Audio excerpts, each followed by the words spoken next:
down? You're on. I am on. Good evening. Today is February the 17th. Right now at 7:30. I'm calling to order this evening's meeting of the Guilford Planning and Zoning Commission. For the benefit of those who have not participated in a Planning and Zoning Commission meeting, our procedures are as follows. The Secretary will read the legal notice of the meeting as published in local newspapers. The applicant will be invited to come forward and present the case, explaining to the Commission and others present what has been requested of this property. Comments of town agencies will be read for each application if there are any. First, there'll be clarifying questions from the commissioners, and next there'll be an opportunity for clarifying questions from the audience. Next, we'll ask those who want to support the application to come forward. Second, we'll ask those opposing the application to come forward. As this is a public meeting, it must be recorded. It will be necessary for speakers to identify themselves by stating their name and address before addressing the commission. The applicant will then be free to leave or remain for the balance of the public hearing and the regular meeting, during which time the commission will try to reach a decision on each application. Each applicant will be notified in writing as to the decision of the commission and has a right to appeal to Superior Court if desired. Decisions of this meeting are available the day after the meeting by calling the Planning and Zoning Office at 203-453-8039 at 9 a.m. after 9 a.m.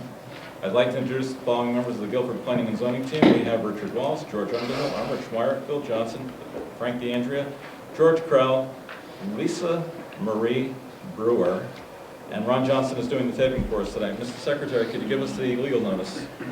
Okay, notice is hereby given that the Guilford Planning and Zoning Commission will hold a public hearing on March 2nd, 2016 at 7:30 p.m. at the location of the Nathaniel B. Green Community Center, 32 Church Street, Guilford, Connecticut, Monunketuck Room on the second floor for the following purposes.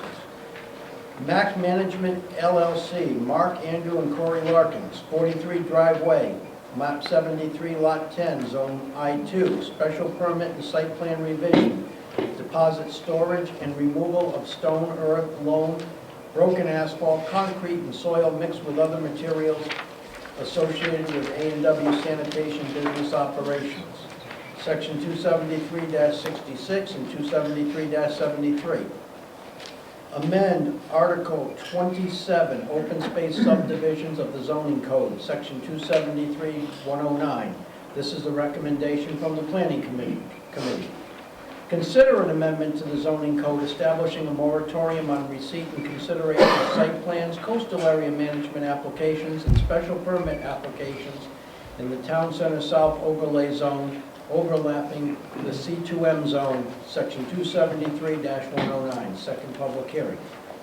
Paula Calzetta, 84 Laurelbrook Drive, map 90, lot 25, zone R5, special permit for accessory apartment and basement of dwelling. Section 273-19. Copies of these applications are available for inspection in the Office of Planning and Zoning Commission, Town Hall South, 50 Boston Street, Guilford, Connecticut. At this hearing, persons may attend and be heard, and written communication will be received. Dated this 10th day of February, Richard Meyer, Chairman. Thank you, Mr. Secretary. Going to do a little switching around on the agenda and try and get someone out who only has a tiny little bit of stuff in front of us. Mr. Cleary, Kevin Cleary. Yeah. Kevin Cleary. Kevin Cleary. Not going to happen again, but we did try. All right, the cottage at Lake Quinnipiac. Let's get cooking on this. What do we got? Mr. Beatty. Good evening. My name is Jeffrey Beatty. I'm an attorney at 25 Boston Street in Guilford. This is our second second appearance for this public hearing for this application. It's for an accessory apartment and an attached accessory building. Gone through the facts of the application at the last meeting, and be happy to answer any questions the commission may have. Thank you. Do we have any other extra questions for Jeff? With me is Sorry, Todd. Ellie. That's okay. That's Having okay. a toddler. Try to get you some extra time, but Jeff, do you mind if I ask the audience if they have any questions? No, not at all. Does anyone have any questions for Attorney Beatty? Yes, ma'am. Hi, Dawn Starr, 309 Lake Drive. If I recall correctly from last time, there was some discussion about the condition of the existing building. So my question is that existing building going to be demolished before this new structure is put up? The new structure is going to be partially in the footprint of the existing building. So yes, it will need to be demolished to build the proposed building. Okay, then my question to the Planning and Zoning Commission is, the way I read 273-19A, an accessory apartment may be located in a detached or partially detached accessory building or in addition thereto. So if the structure is going to be demolished, does it meet that requirement? It does. The accessory apartment is going to be in a detached accessory building. Doesn't mean that it's the existing building. He's going to build a separate building, and that's allowed. So when the regulation says it may be located in a detached or partially detached accessory building or in addition to, thereto, Yep. you can completely remove the existing structure Right, the and word, put something else on the property. right, I think it's the preposition or. The word or means that it's either one of the two, and this is a separate building. It qualifies as a detached building. So, yeah, it does. Okay. So could, if there was no existing building there, could they add a building? Yes. Okay. Other questions? Other questions? Well, I think actually it has to have been there for 5 years. Yeah, no, so there was no building. So if there was no building, So if they put a garage there today, in 5 years or 10 years, they can turn that garage into then an it's accessory Accessory apartment. I think it's 10 years. Is it 10 years? I think it's 10 years. Well, in effect, there has to have been an existing building there. The wording that we're talking about now, does that mean that the new building, the accessory apartment has to be in the existing building? Or does it merely mean there has to have been an existing building? If that were true, he could build this building, but he couldn't make an apartment out of it for 10 years? No, he's, Or 5 years? well, I think he's relying on the interpretation of the language. It says, if there is a detached accessory building and it meets that 5 year, whatever, 5 or 10 year, whichever it is, then that gives you the right to propose a detached accessory building. That's the interpretation that Jeff is using here. right. I mean, And I believe it's not just my interpretation, I believe the commission's interpretation as well.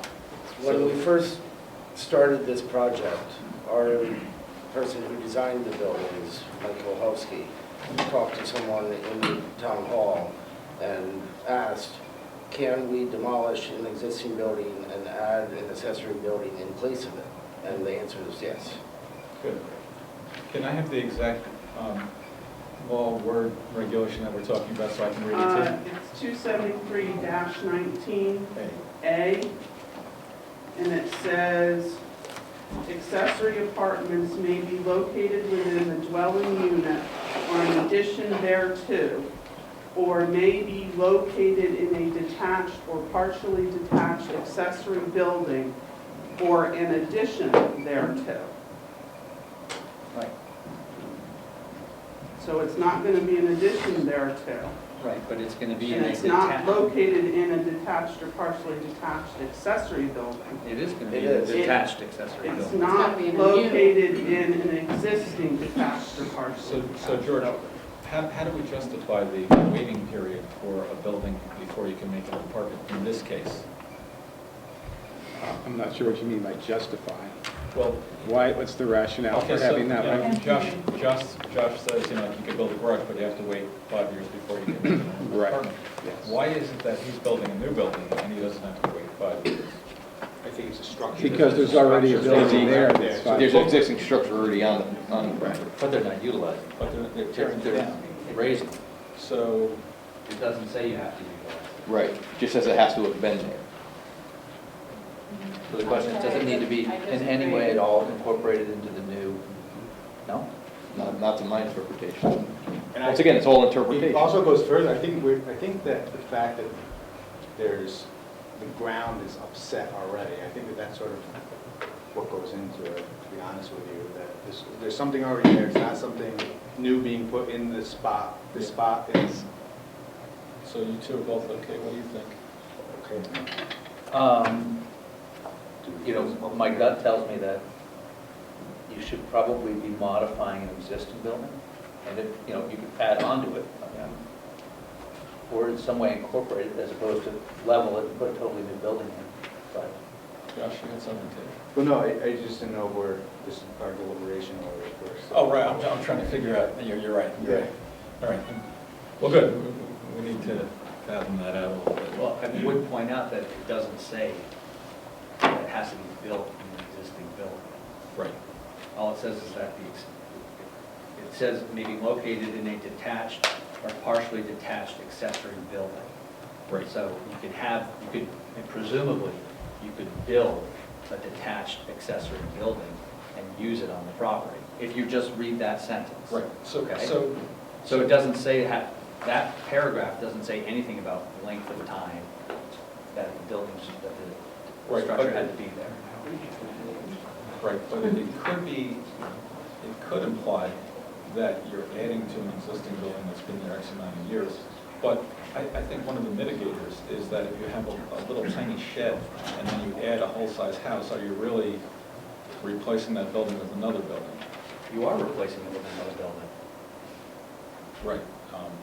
I guess for me, it's a, and again, we'll deliberate it, but for me, it's a sense of scale. But your own regulations require a certain sense of scale with regard to the structure, because what's there is, the existing structure is, right, that's how many square feet. It's probably on the accessory square, I don't have it. It's about 250 square feet. Right, your own regulations don't allow accessory apartments less than 700 square feet. So you couldn't build it on the same size structure, you couldn't tear down what's there and build something that's the same without getting a variance, because your regulations don't permit. So I believe it's accessory 400 square, apartment.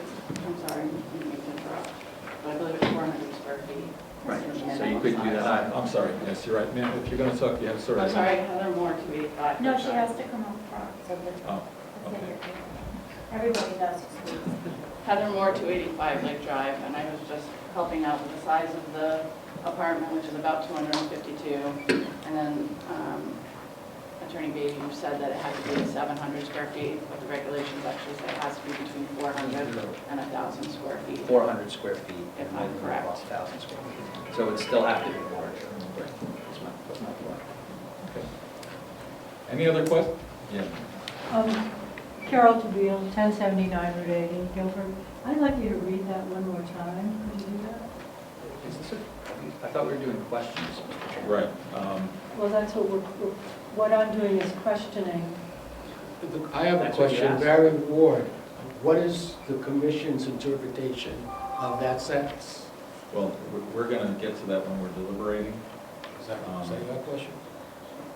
Ma'am? Well, no, my question is I wanted to hear that one more time so it's clear in my mind what this regulation is saying. And my understanding is that, because I asked a lot of questions last time, my understanding is that it's not just that section, but there are a number of requirements that must be met. That being one, and another being that the building's supposed to look like the existing structure, right? So, you know, it's the whole thing. It's not just one little piece. It's the whole thing, but that's important. All right. I'm going to just read it so that there are no questions. In this way, every question is answered. 273-19A. This is on page 25 of the most recent. The following shall apply to the provision of an apartment dwelling unit, see 273-2B for the definition of a dwelling unit. Accessory to a single-family dwelling by special permit in R1, R3, R4, R5, R6, R7, and R8 districts. Accessory apartments may be located within the dwelling unit or an addition thereto, or may be located in a detached or partially detached accessory building, or an addition thereto. Accessory apartments are allowed in the detached or partially detached buildings in order to provide housing type that is more affordable than a single-family home. That's the exact wording of our rule. So do you have a question right now? I'm questioning if this accessory apartment meets that regulation, that particular part of that zoning. And we will sort that out during deliberations, I promise. Any other questions? Item more 285 Lake Drive. One final question. I just wanted to go back to the residency requirement briefly and ask the board when residency would have to be required now that we know that the residency is going to be in the accessory apartment in the building that's being built. When residency would have to begin, and there was some discussion last week about the 2017, 2018 taxes would have to be paid using that as their primary address. So what would the ramifications be if that does not happen? So what's the, what are the repercussions if they don't meet that? We're not under any obligation or requirement. I don't think that they would be, we couldn't ask them to supply us with their tax returns as the town. I think the enforcement officer is really the only person that would be able to determine their residency, and I don't even know how they would go about doing that. And our enforcement officer is not here tonight. I guess there would have to be a complaint lodged. Yeah. So it wouldn't be, yeah, it would So have to be whatever- proactive. Yeah, so I can shorten the question, I guess, was if it is determined that they don't meet the residency requirements, what's the repercussion? Is there a fine or what's done? The zoning enforcement officer would issue a cease and desist order, ordering them to remedy the problem, either by having the person move in or by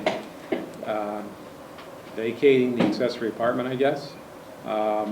If they weren't compliant, the zoning enforcement officer could levy fines, subject to the commission approval, or the zoning officer could go to court and get a court order to remedy the situation.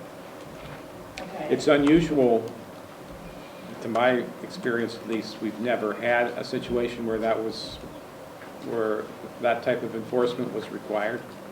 So it's a little bit would be new ground, but that's the normal remedy for zoning violations of any kind. Okay, and is there a set amount to the fine, or would that be determined by the board? There's a maximum amount set by law. I don't recall exactly what it is, but it's not real. It's not around substantial. $100 or $200, but it's per day Okay. for violation. So if it's 300 days of the violation, we get up to quite a lot. Thank you very much. Attorney Duda, I have a question for you, and I'm not familiar with it, so I'm not asking a leading question. I don't know the answer. In the state of Connecticut, a limited liability corporation can appoint a member at any time for any reason, correct? They don't appoint a member. The member is an owner of the corporation. Right, so they have to issue a They small convey an percentage. interest Right, in the LLC. and that could be as little as 1/100th of 1% of the corporation and still qualify them as an owner. It could. All right, well, good, thank you. Any other questions? Last chance. Any other last minute things? The only thing, I've looked through this and through your regulations, the requirement is that for applicant, I'm looking at section 273-19B1. It says for applications for an apartment in a detached or partially detached building, the accessory building shall have existed for a period of at least 10 years prior to application for the apartment dwelling. The structure has been there for over 10 years.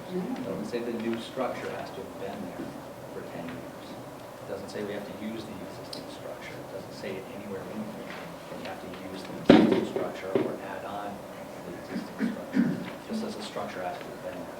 Which I think goes to the point that was being raised earlier, that we're talking about I'm new. sorry, can you raise your voice? I Yep. can't hear you. Which goes to the point that was raised earlier that, in my opinion, the issue that the commission is concerned with is taking quote-unquote undisturbed or virgin land and putting up a new structure to be used as an accessory apartment.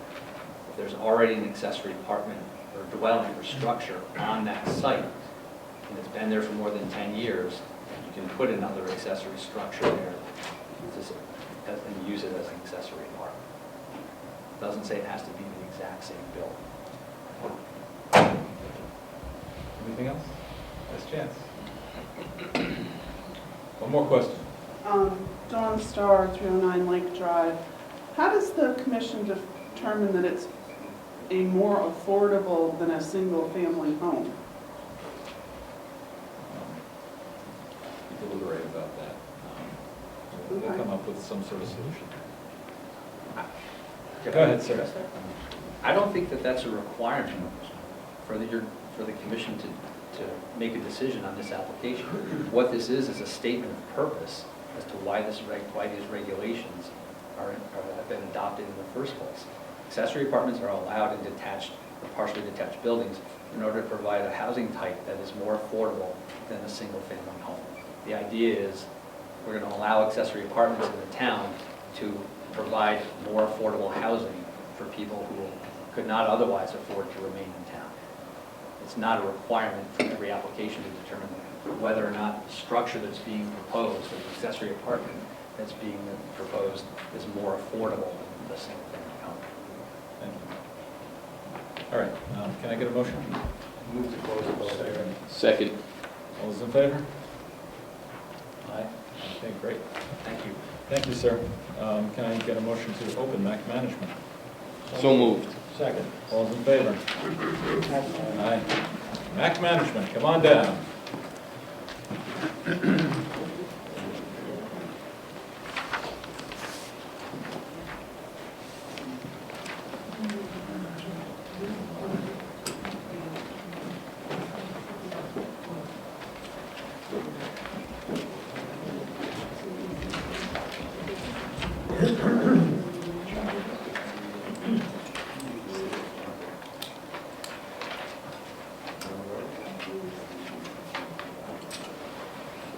Good evening. I would like to first thank the Commission for your time this evening. My name is Mark Larkins, 1 Potter Hill Drive, Guilford, and my son Andrew. I've owned A&W Sanitation since 1985, operated in Guilford at 43 Drive Way. Mac Management was opened in 2013 with my sons Andrew, my other son Corey. The site is 299 Long Hill Road. It is just south of Hubbard Road, just north of the highway.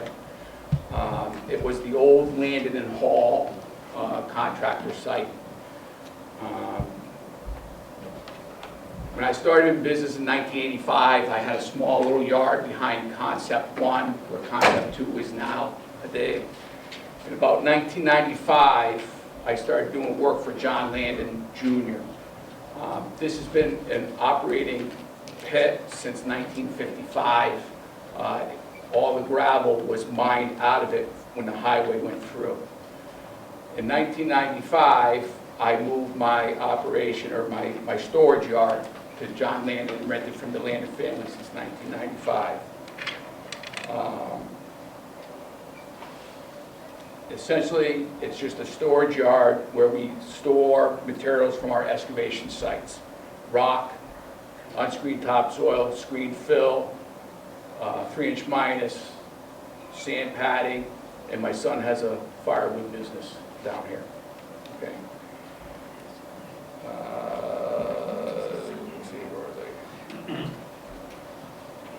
they? In 2014, I purchased the property from the Landon family and kept my operation going.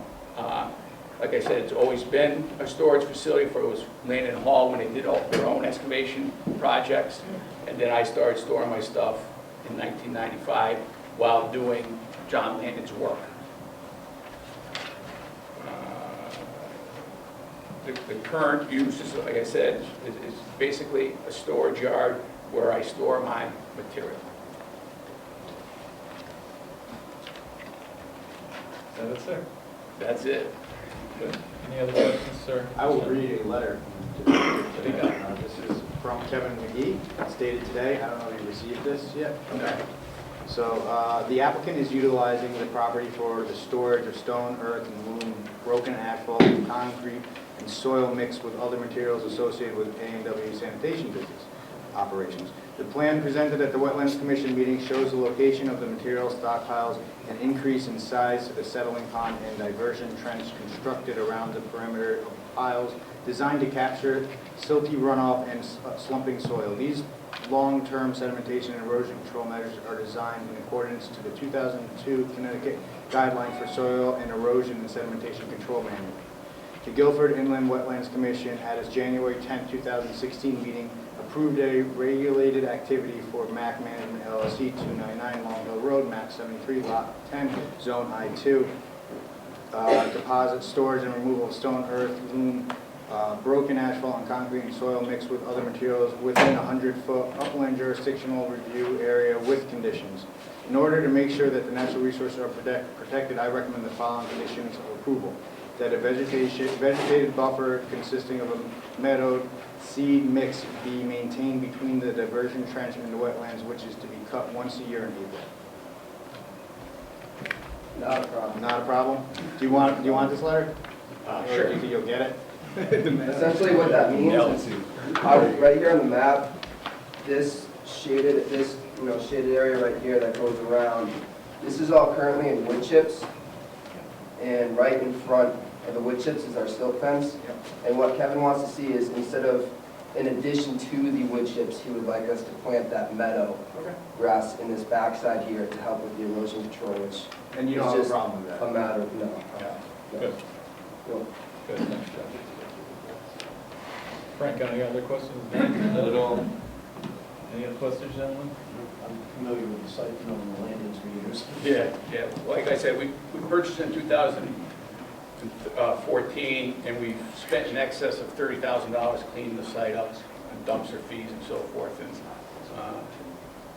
you know. I'll comment on that. You're going to see that from 95 with vegetation down now. Yeah, It's not a nice reading right now. no, thank you. Good.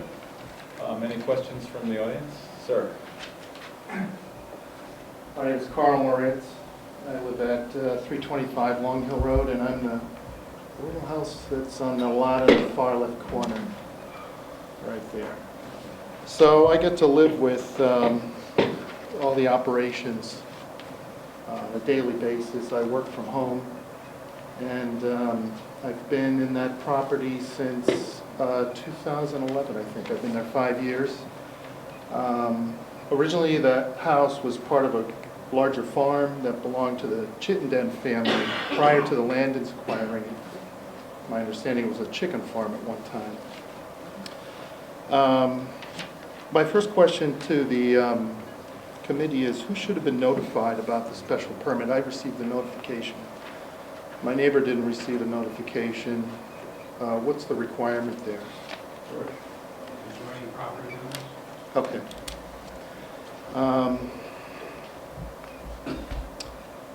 Is there any provision in the permit to restrict the size of the operations, the storage area?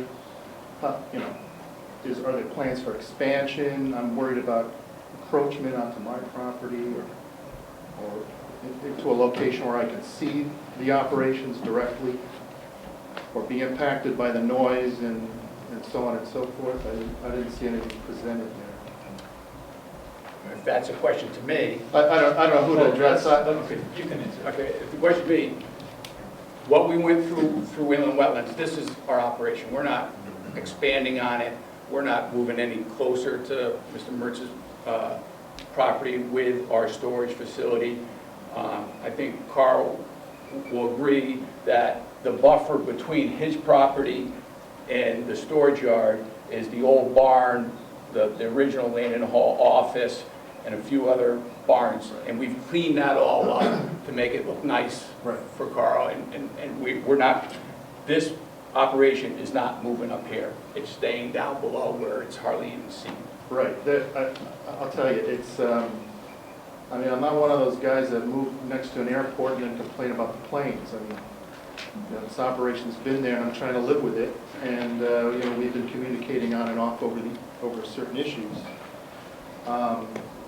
but I don't know what provisions are going to be written into the permit or whatever documents or site plan that state that. Are there any? Or are we just going to say that here and hope it never happens? This is the application that will be approved, and the special permit, if it's issued by the Planning and Zoning Commission, will reference this specific document, and that'll be filed in the land records. Okay. So in order for them to do anything differently, any expansion or changes, they would have to come back to the Planning and Zoning Commission with a proposed modified plan. I also want to make note of the term other material. I don't know what other material could be at some point.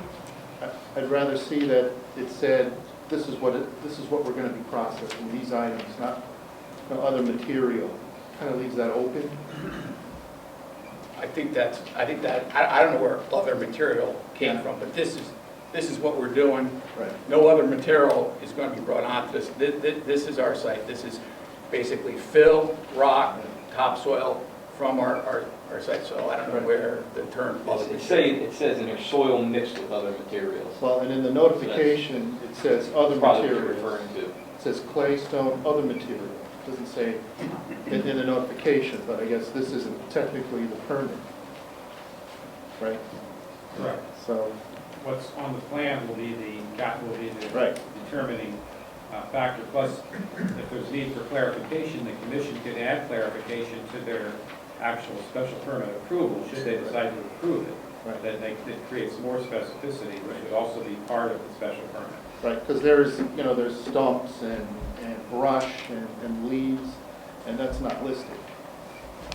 There are no stumps, Carl. Yes, we bring stumps in. If there's one or two stumps that we dig out from a job site, we bring them down there, we dump them, and then they go out in dumpsters, and they go to B&L in Old Saybrook. So there might be, as soon as we get a load of stumps, we haul them out. Well, it's okay that you have, stumps, it's just not, there was other, and then there's, this is material that wasn't listed, that's all I'm saying. I see them coming and going, so, I know they're being processed. I think the permit actually just doesn't say with other, I think it says with other materials associated, Right. soil mixed with other materials. But it doesn't mention anything about the wood being broken, and maybe it should. And then that's what you do, and that's fine. Would you have any toxic materials stored there anytime? No. Anything that would be, could catch fire or something like that? No. Do you have access for fire to come in? Yes.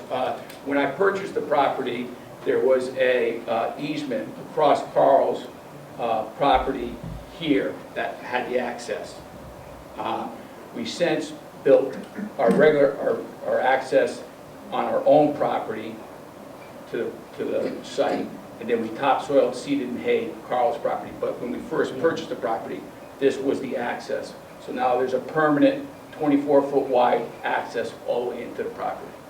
And that's sufficient for any emergency equipment or? Yes. Could you explain to me where this material is coming from? As Because I was wondering about the toxicity. As planning and zoning probably knows more than anything, all the good land is gone. So all the lots that are being built on now are rough sites. So they're usually ledge, rock that we have to blast.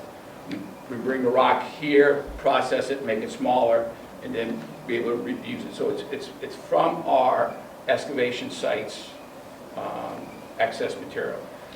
And frankly, there's money in dirt, so we process it, make it usable, and sell it. Still has some more. Go ahead.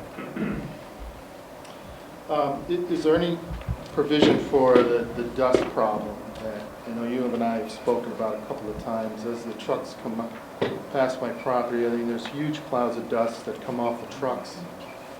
This summer, it's kind of bad. We didn't have any rain. Is there any provisions for that in the plan? Yes, I will say that since this past summer and the dust problem, we put a water truck together that we will keep the road watered or calcium on it to keep the dust down. My plan is to pave this right-of-way, or not this right-of-way, excuse me, the road that we put in. I want to pave it right into the tracking pads that we put when money allows. I hope to get that done this year, and then we'll keep it swept and clean.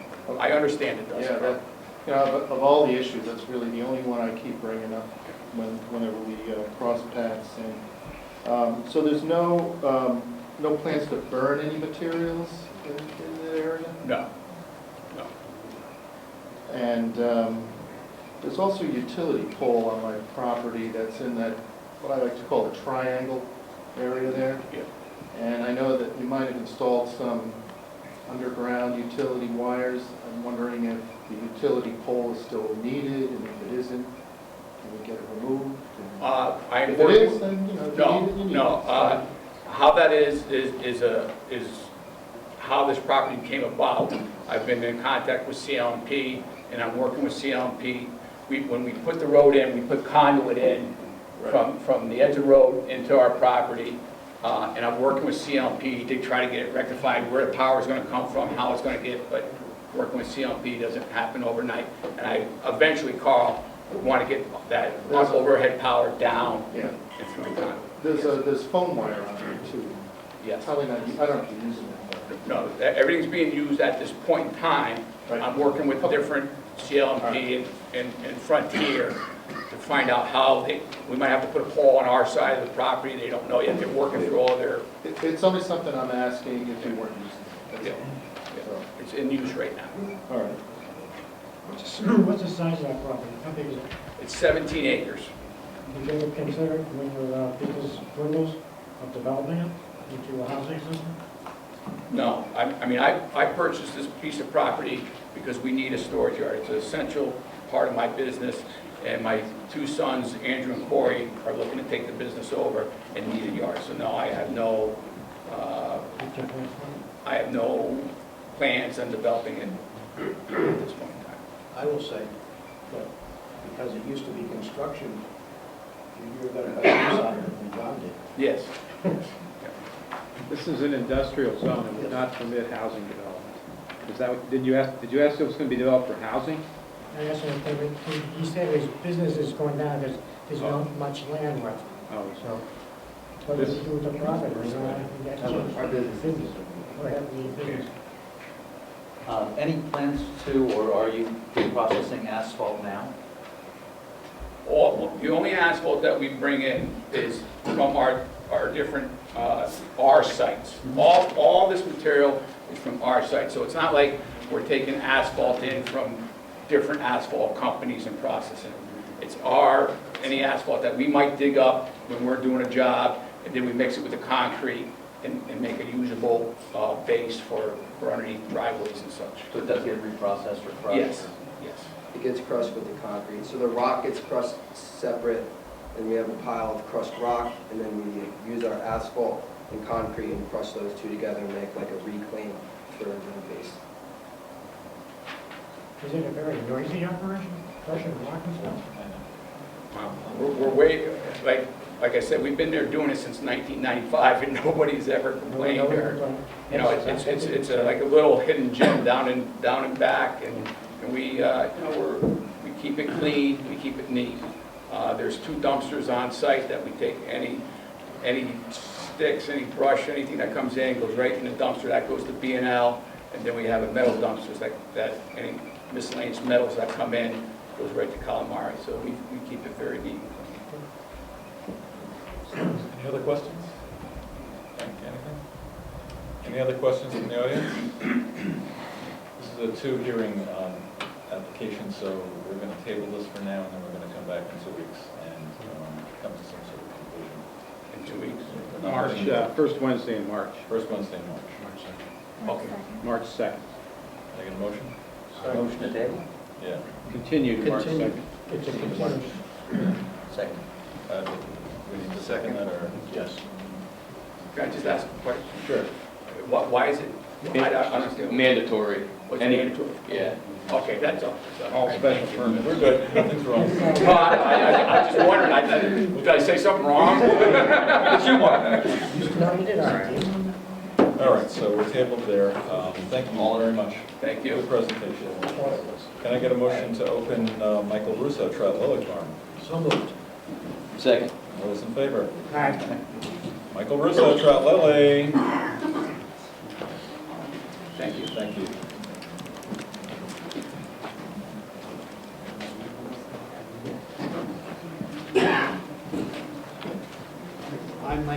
Truttle, representing Truttle Farm, my property. I'm here to request a special permit to take one of our already existing accessory buildings that was built somewhere in the 70s and turn it into a farm office space for our little micro farm that we have. So that's pretty much it in a nutshell. But it's just a request to change the purpose from the two-car garage that it is to a space as an office. Are you making any changes to the structure? Or? We're using the footprint. We haven't, I don't think it's increased in, space, so. Changing the outside a little bit in order to the overhead doors? We have some, Yes. we have some pictures and Yeah, plans so it's, here. I mean, it's sort of, Sir, would you like Derek, to yep, show this to the commission? it's, Everyone has a copy of that, right? No. did you not? No. So, On a need-to-know basis here.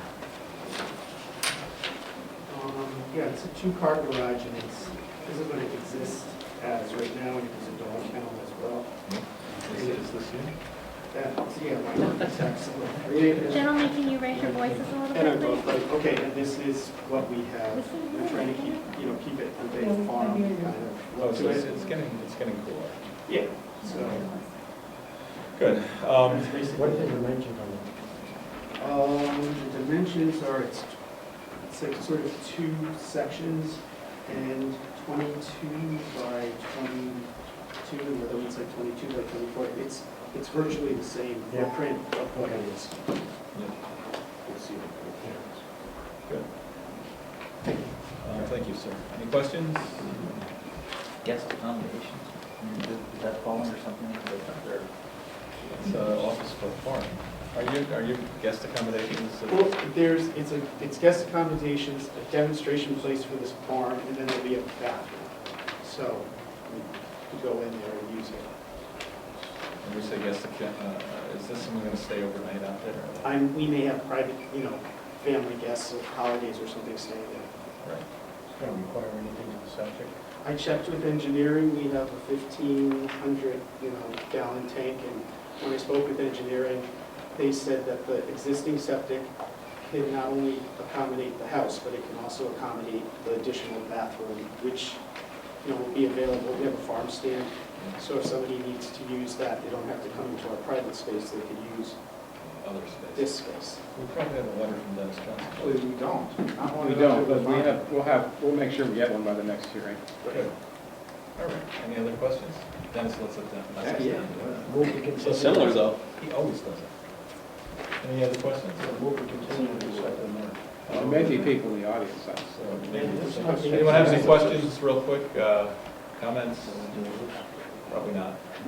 Okay, so let's table this, let's continue this until March 2nd? March 2nd. Good, thank you very much, sir. Do we have to vote this in when we do this, when we continue? I would assume so. Yeah, that's just What? it. So it's a second. All those in favor? Aye. Good, I thank think you you. should vote for the other one too. Aye. There we go. All right, can I get a motion to open, wait, where are we here? This is second public I hearing. don't know if Mr. Cleary is here. Did he, Mr. Cleary's here? Yay, Mr. Cleary. Let's get a motion for, to open Mr. Cleary. I get a second? All's in favor? Mr. Cleary, Yes, how are you? I'm good, how are you? I'm well, thank you. What do you got for us? Okay, about 3 months ago, P&L was doing a project, putting in some water piping, and to make a long story short, we had made a parking lot a bit bigger, within 100 feet of the river that goes behind 260 River Street. And, I'm not in this business, and I really do think that making a parking lot bigger was, all we did was put down some dirt that was already being put in the road right out there, and then put some stones on top. It was my understanding that this was all solved. I was called today at 3 o'clock and asked to come here. And so I've already met with what I believe was a committee. Wetlands Commission. Wetlands Commission, okay, yeah. So, I'm just here wanting to know, you know. What's going on? Yeah. So, some input from me, because I was there during the first walkthrough. You know, you came here, and it was, we had given you permission to have that school in there, Oswald Pond. Yes. And at the time, we said, you know, you can have this many parking spaces, everything was worked out, you had your parking. I wasn't involved in that, though. Right. Okay. So then, our friends were digging up some streets and started using your property without checking with anyone. And their payment to you was to enlarge your lot. My impression of things was, I don't know that to be true, but you had said at the time that they were going to do that for you. And then things sort of happened. And someone called us and told us about the work being done on that open lot. And we went there on a Friday afternoon because it was kind of a big deal. And so that was buttoned up and no more damage was done. Everything was, erosion and siltation measures were put in, some hay bales were put in, everything was good, and they finished up the work and everything was fine. And you have this larger parking spot now. And it is in a really sensitive area environmentally because it is right next to the West River and it's right next to Olmsted Outlet. Or actually next to the house next to Olmsted Outlet. But one thing I noticed when I was driving by is that you had your lot plowed. The snowstorm and plowed, and those parking spots moved forward a couple of feet because the gravel got pushed forward yet a little bit further when I was driving past your lot. And I didn't go there to look, I just happened to be driving by. I said, oh, this is the guy that got the extra parking spots. If I could comment on that. Go ahead. So if you were to go there now, it's been plowed differently. That was a mistake that was made while I was away on vacation. And so I gave my plow truck to my brother and asked him that when he plowed, that if, you know, wherever he stopped on top of other gravel, so that, you know, when the snow melts, all that gravel falls onto other gravel. And so you're right, it's not something that I want or look forward to raking out. Right, and so my concern is that it keeps moving closer and closer and closer to the West River. I understand you sort of have to rake it out, and I don't know how we'd ever police this at all. Well, I would offer a solution in that I would like to put maybe some like railroad ties, and then that would define the area. And then once it's defined, that might make things a little bit better for everybody. Sounds great to me. What questions do we have? You have a couple of memos. Yeah, well, there's Memos. one. What do you got? This one is from Kevin McGee. It is dated February 2nd, so did you have an opportunity to see this letter? February 2nd. I don't believe I have. Okay. The applicant has expanded the parking on the west side of the property by adding an additional 55-foot by 25-foot process stone parking area. The work conducted and the existing use has a low potential to affect the adjacent tidal marsh and West River. The parking area is located in an AE flood zone, so the occupant should be aware that this area is subject to flooding. The Guilford Inland Wetlands Commission at its November 10th, 2015 meeting approved a regulated activity with conditions for an after-the-fact permit to conduct regulated activity to 258-260 River Street, Guilford, CT map 46, lot 48, zone PB and R3 to expand existing parking lot for 4 to 6 more cars within 100-foot upland jurisdictional review with conditions. Do you have Goucher's I letter? got Goucher's. What do you got? Well, actually, it's from John Goucher, Monday, January 25th. This was to Regina Reagan. Reggie, I reviewed the above referenced proposal for an after-the-fact coastal site plan review approval of a gravel parking area for consistency with the Connecticut Coastal Management Act policies, and have no comments for the Planning and Zoning Commission's consideration. Please let me know if you have any questions or if you need any additional information. Good. This is a site plan, we can approve this right now, yes? It's a regular meeting. You don't need another hearing. Right. Yeah. Correct. You can close the hearing as soon as you have your testimony here. Right. Any other questions? This is the old paint store. This is the new paint store. Yes, sir. The old character The costume. the old Swim Jack's Yes, bike shop. Yes, sir. Good. All right, any other questions? Last chance. Questions? No? Thank you. Can I get a motion to close? So moved. Those in favor? Second. All those in favor? Aye. Thank you very much. Thank sir. you. All right.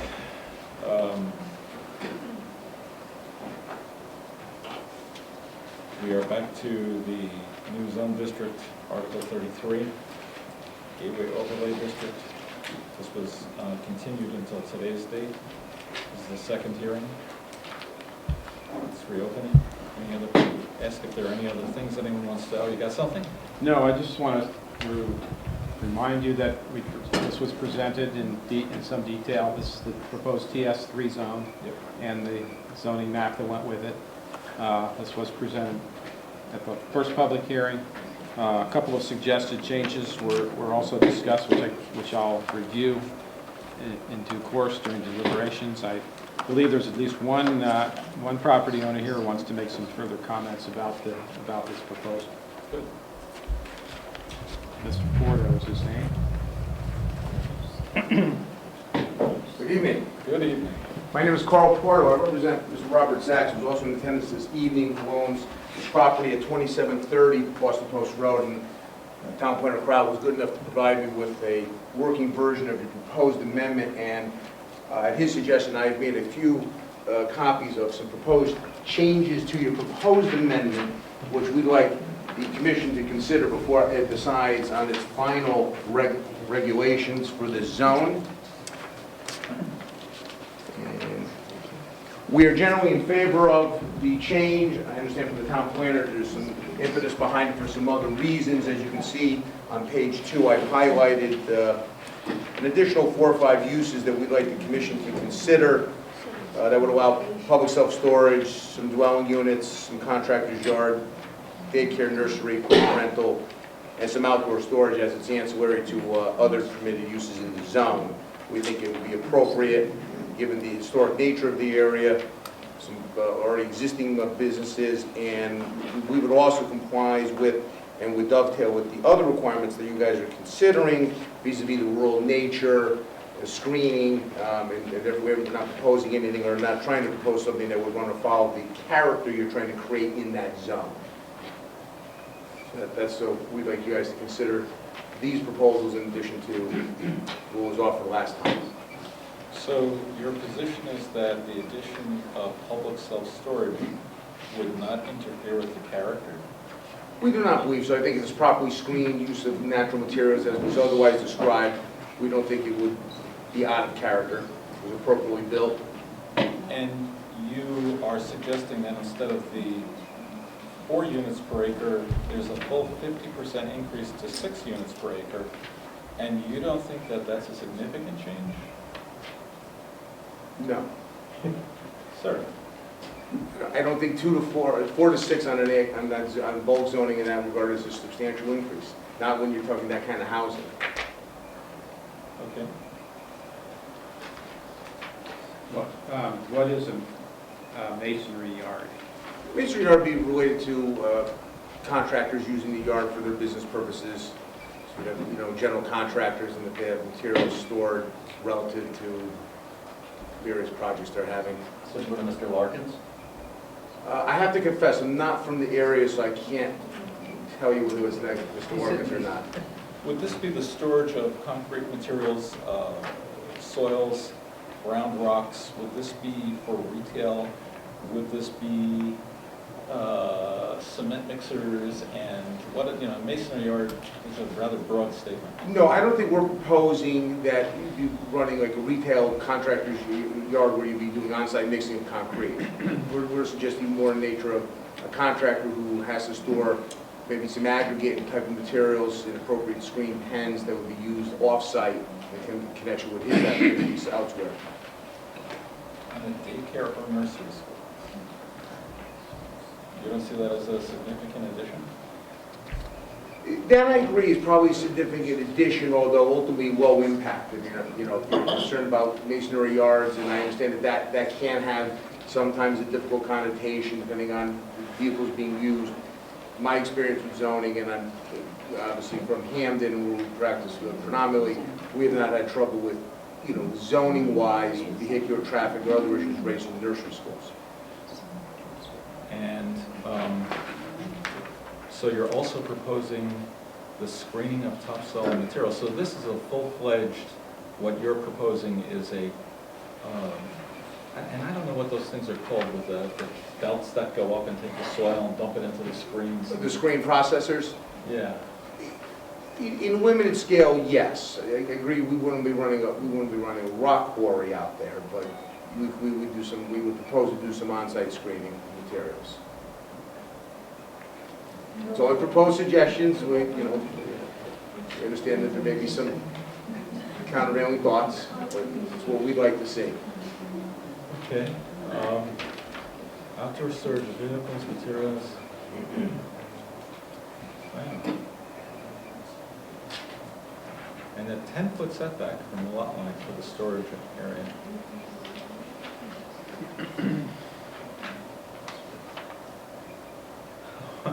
No tractor trailer or truck loaded with merchandise shall be parked in a lot for a period exceeding 7 consecutive days. Sorry. Too intense for your taste? Thank you, sir. All right, we appreciate your time this evening. Thank you very much, sir.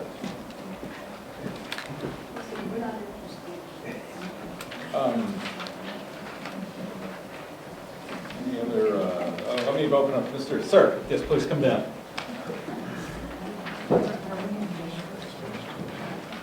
Thank you.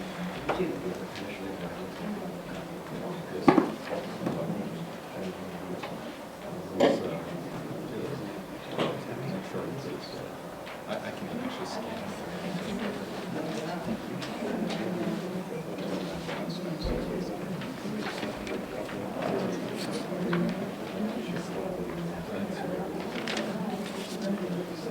Thank you.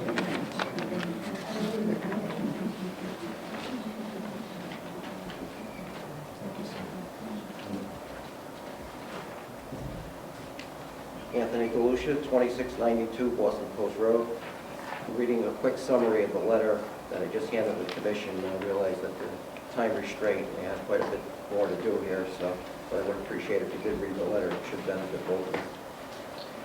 There's little doubt that a judge, jury would agree that the downgrading of my property to the newly proposed TS3 would greatly reduce the value and may possibly become case law, since it's not common practice for a planning and zoning commission to deflate someone's property value. As we are all aware that a planning and zoning commission utmost purpose is to protect the safety and property values of its citizens. 2 weeks ago, Mr. Kroll spoke of the CD zone as if it were a medieval monster. If that's the case, then why was the Montana property at the corner of Moose Hill Road and Route 1 changed from CD zoning from residential to CD less than 2.5 years ago? This commission remembers changing that zoning from residential to CD just prior to the propane issue.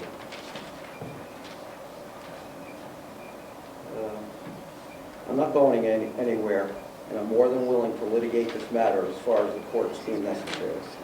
Once again, I appreciate you read that letter, and I thank you for listening to me on this critical matter. Thank you, sir.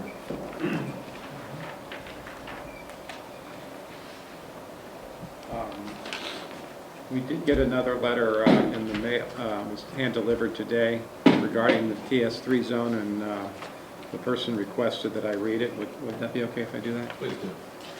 This is to the Planning and Zoning Commission dated February 12th. The author is Phil Cucciarello of Woolcut Lane in Orange. He says, "Dear Commission members, as a taxpayer and longstanding property owner of parcel ID 083021, list number 1563, Boston Post Road, Guilford, I'm keenly interested in maintaining a bucolic character that we all enjoy. Because of this interest, I've given much thought about the Commission's proposed zoning amendment, which will create a new TS3 zone. More specifically, I support the creation of the Transition and Service Zone District 3, which is consistent with the draft Guilford Plan of Conservation and Development 2015. The PUCD states on page 27 that economic development is needed not only for the vitality and growth of the town of Guilford itself, but also to protect and sustain its character and the quality of life of its citizens.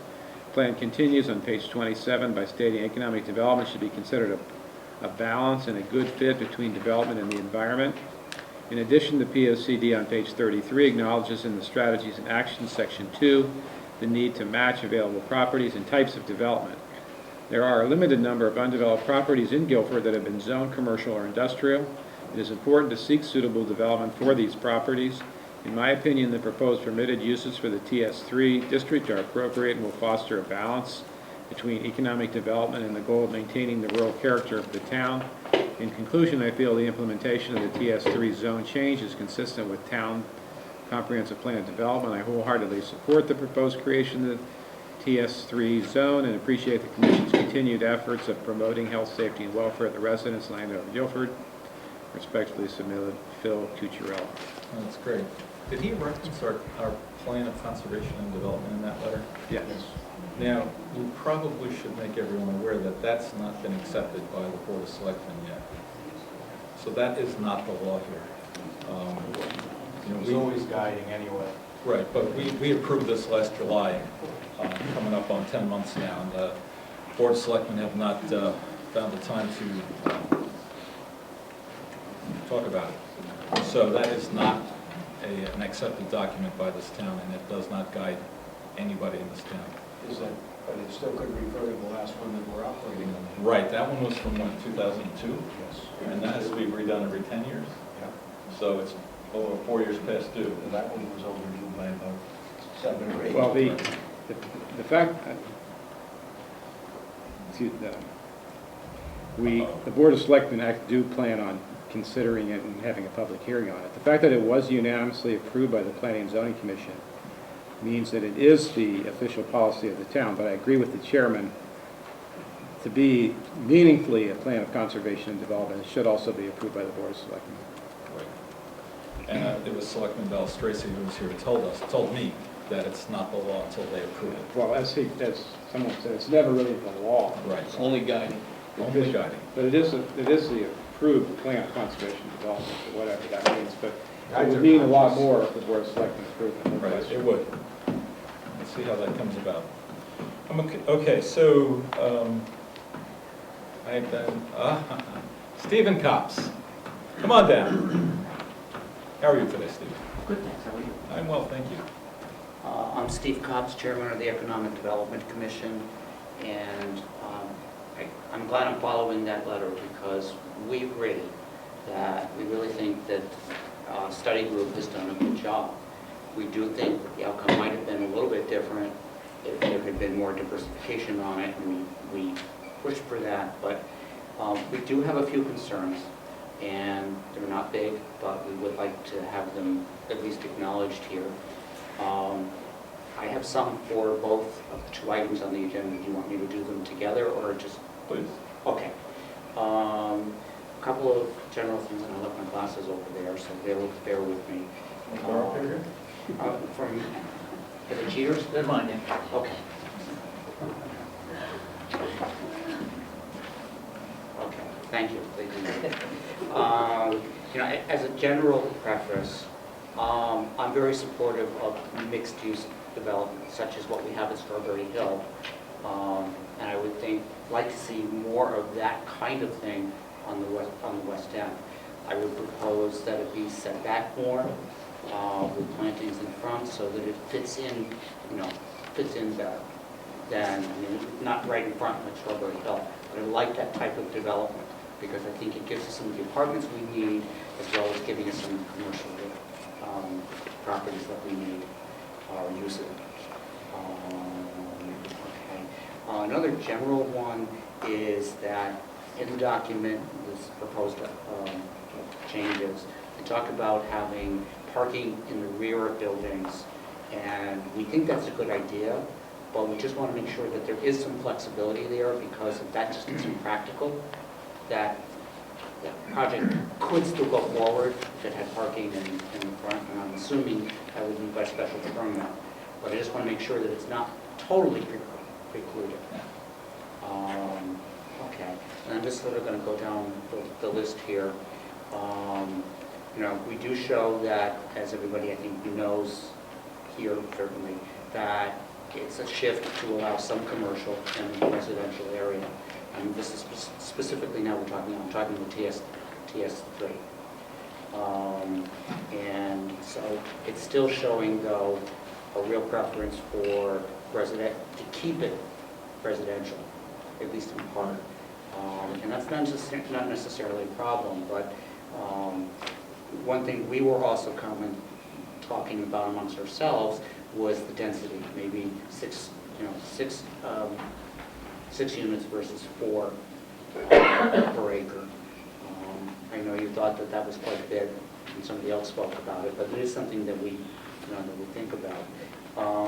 Lodging limited to 12 rooms. If there's going to be anything new, it would preclude it because it's just too few. Economic Development Commission, at the suggestion of Rex last year, or actually 2 years ago, just before the propane brouhaha, and was saying that there really isn't an upscale extended stay / transitional housing along the shoreline, and Guilford we should look at that. And the only place really we could go would be on the West End. Personally, I would like to see Sullivan South at least investigated for that, and you're not really addressing Sullivan South right now, but it may not be feasible for reasons of septic and everything else. But we don't want to preclude something, and I want to emphasize upscale. We're not talking about another red roof, something like that.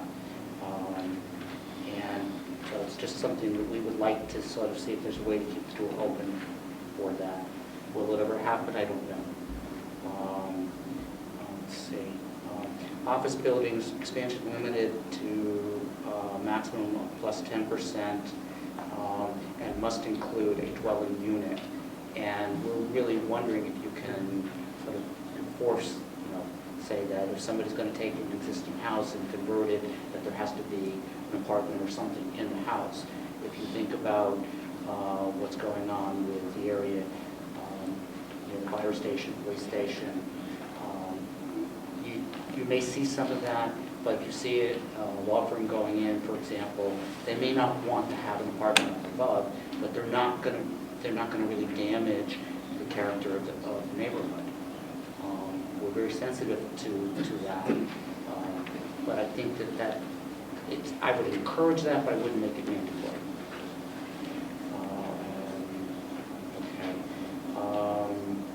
So retail stores, very narrow focused, uses and types that still require a special permit. That was a suggestion from somebody on EDC. Okay, touched on those. Okay, the one last thing specific to the TS3 is the definition of rural gateway character of the area. And I think it pertained more to a restaurant than something else, but how do you define that? I mean, it's very subjective. I agree with the intent, but I'm thinking, it is subjective. For the overlay district, yeah, this is a lot, since a lot of it is in R7 now, it's allowing a lot more commercial use, and we think, again, that's a good thing. The good news is additions may be up to 20% versus only 10% in the TS3. So we think that is a good thing. Okay, concerns remain about the need for a dwelling. Okay, I just mentioned that. Okay, and again, I'm reading somebody else's notes here. With the exception to the 50% impervious surface limitation, no other bulk standards called out similar to the area, locations, and bulk standards listed for TS3. Do only the standards for R7 apply? That's the question. I don't know the answer to that. Anybody know? George? George, do you know the answer to that? I'm sorry, I wasn't listening. Okay. That there are no other, I knew it. Excuse me, I was listening. okay. Go ahead. I'm sorry, what was the Oh, question? okay.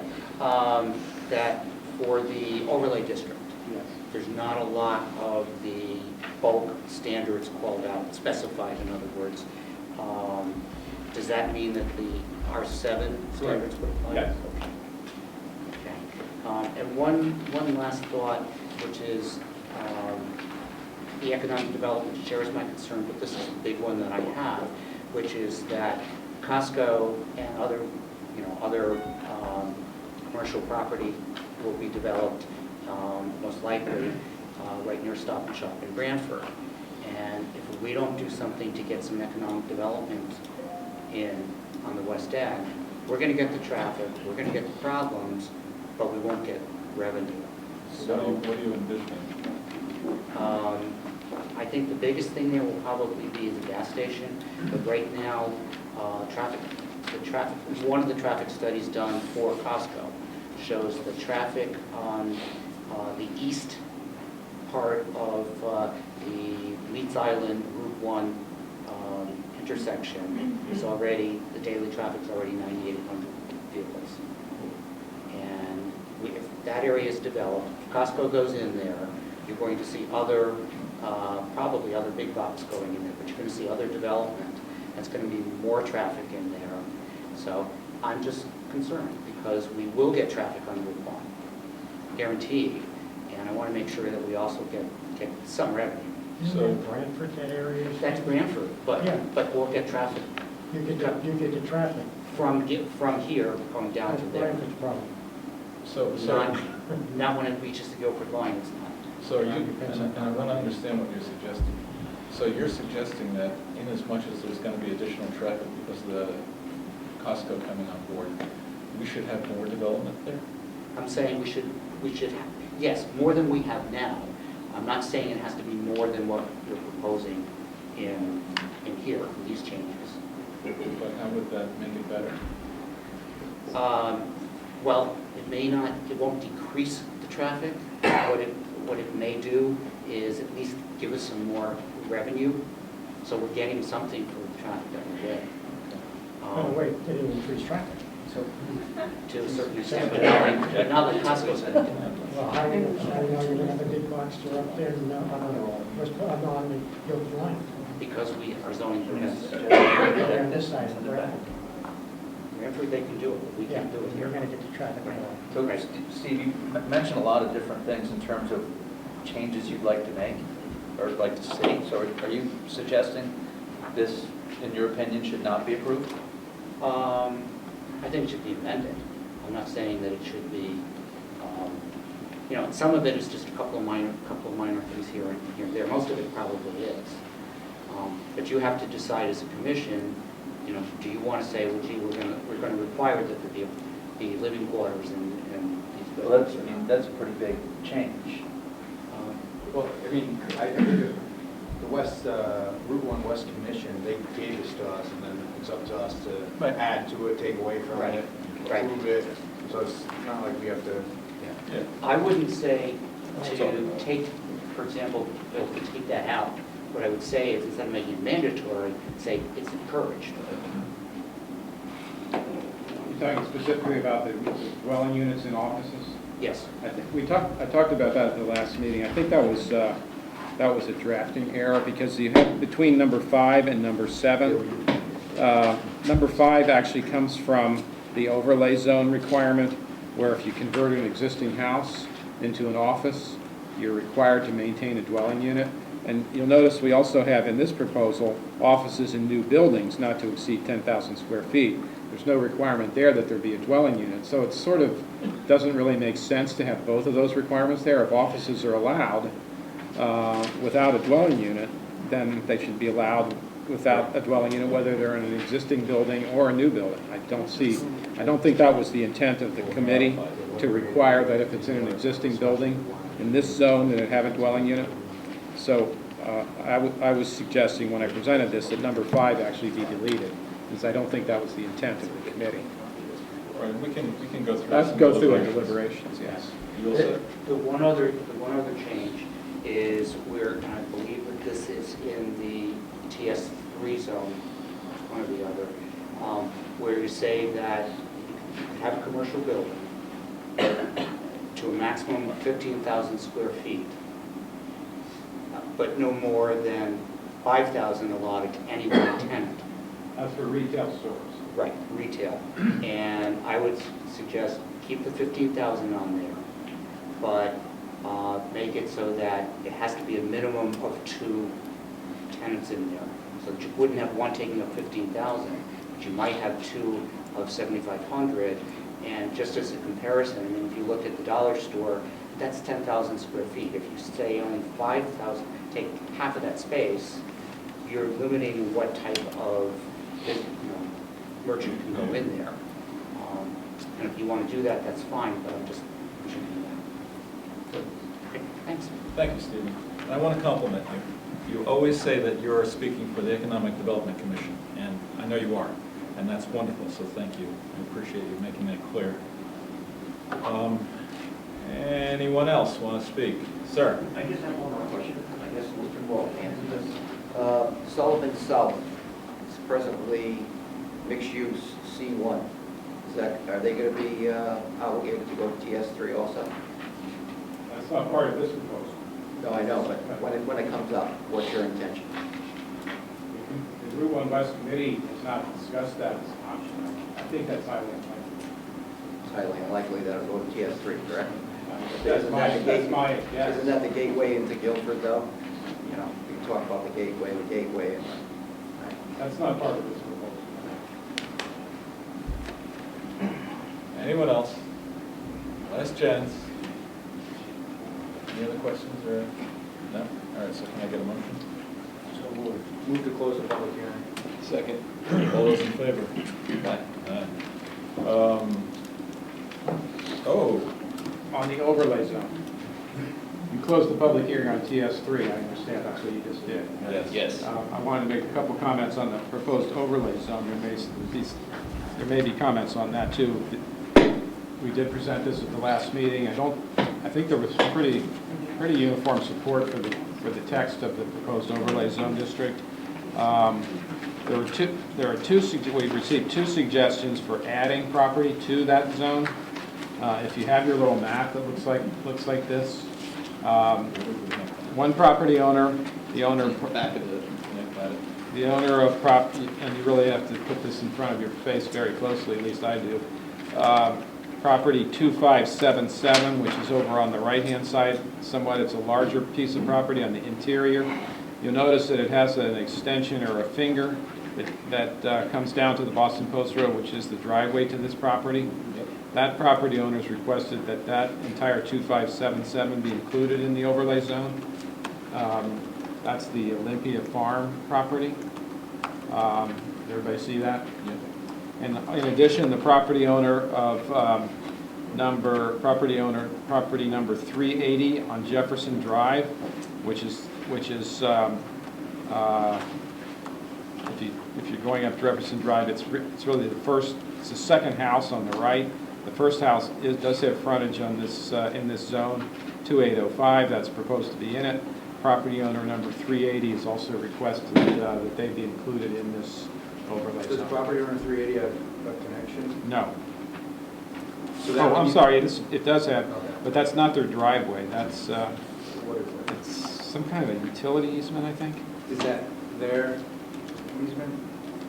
That is connected to that property, I believe. That's what it looks like on this map. That would be the only, because it looks like 2577, it does have frontage. Yeah, it has C. And then right, the correct. properties down at the bottom on the TS3 zone, the 2590 that are far away, those are all, technically have frontage to one. So that 380 would be the only property that doesn't have frontage. 380, correct. The other one that you mentioned is what? You know, the 2590 on the bottom right.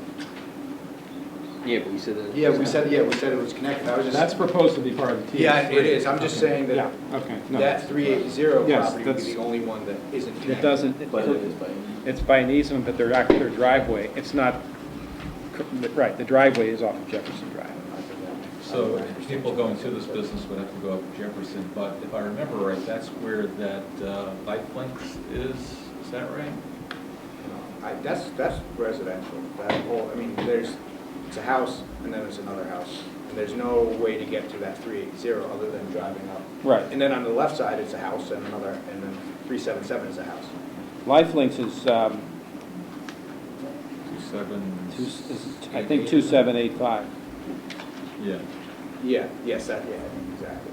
Right, so that house is actually that little yellow house on the corner. I think Lifelinks is using that. They own that, they own or lease that house also. That house is on the corner, that's not 380. No, but 380 is next to behind it. that. Yeah, but that's included in this.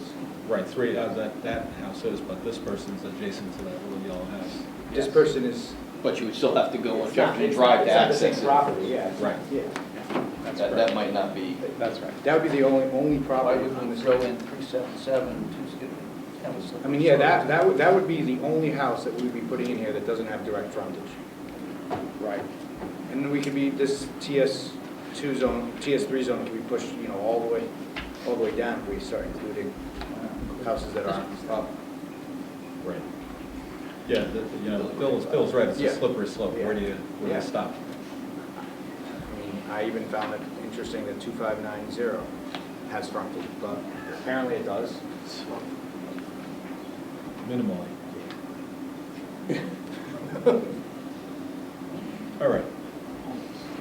Well, we have a lot to talk about. So what else, George? Anything else? That's it for me. That's it All for right, you? move to close the public hearing. on Oh, wait. Oh. Anyone have input on this? easy grasshopper. Last chance.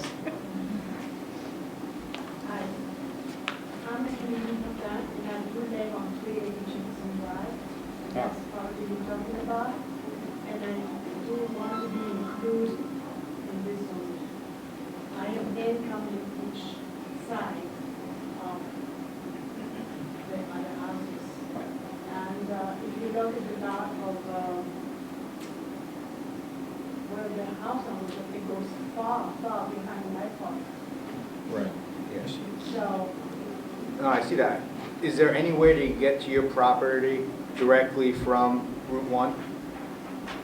no, you Okay. turn in on Jefferson, Jefferson Drive, okay. and then it's the first drive around the right. Yeah. Well, good. Thank you. Thank you. Anyone else? Last chance. Move to close the public hearing. Second. All those in favor? There we go. Okay. Okay. What's this next one? Moratorium. Moratorium. Oh, can I get a motion to open that? So moved. Second. All those in favor? Aye. George? This is the first public This is hearing, the right? first hearing on this proposed amendment. A moratorium is a zoning amendment, amendment to the text of the zoning code. I think you understand the basic intent and purpose and the criteria for establishing a moratorium. Essentially, it grows out of an issue that you might have with a specific geographic area and the type of development that's contemplated or seems to be happening based on the existing zoning. Moratoriums are created when you feel you need to suspend any development activity that might be proposed pursuant to the current zoning in order that you can have some time to study new approaches with respect to zoning or otherwise within that geographic area. Moratoriums have been determined to be allowed under Connecticut law if they have a limited duration in time and if during the period of time when the moratorium is in effect, you are in fact doing something to address the issues that gave rise to the need for the moratorium in the first place.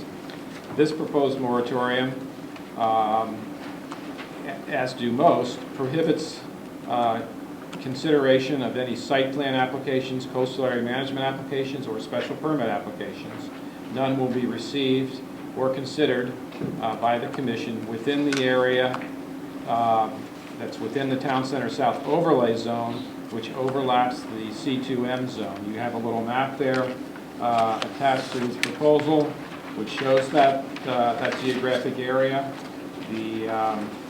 It's shaded in green in the copy of the map I have. Yeah, It's- we have a black and white copy. I need a black and white copy, but it's sort of gray. It encompasses the entirety of the C2M zone district, all of which is within the town center south overlay zone district. So within that area, no applications could be received or considered during the period of time of the moratorium. It's recommended in this proposal that the moratorium be 6 months, beginning with the effective date of the amendment.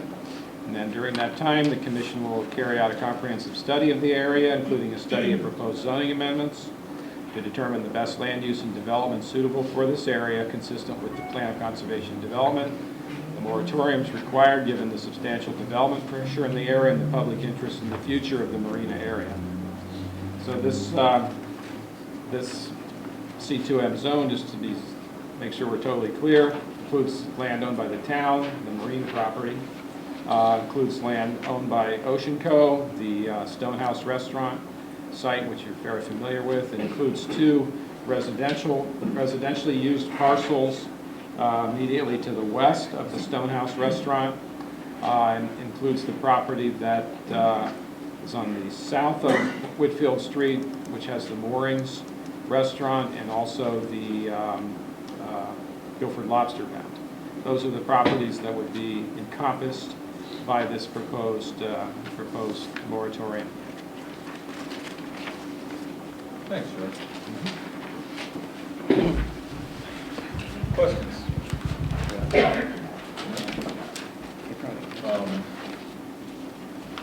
I may want to consider looking into increasing that zone up to the railroad tracks. I would like to discuss that with anyone if they have questions about it. And it comes to whether or not we really want to increase the density of the development in that corridor. Is it meaningfully contextual to have transit-oriented development there? Certainly have been unintended consequences from what we currently have now in C2M. And most specifically, there was an existing business that no one could foresee going out of business. The operator of the business said that they were making money and they were going to continue. And through this overlay zone, it became possible for that to become something else. And certainly that's free market economy, and I don't begrudge the person who bought it. That's certainly within the law, and that's great, and I'm glad he has prevailed. However, I would like some time to get our wits about us about where we're going to have other development in that area. So I'd like to open it up to questions or statements by the public. I'm sure someone here must have an opinion. Can I comment on that concept? I believe that would require re-advertising this as a... We have one more meeting. I think it would require,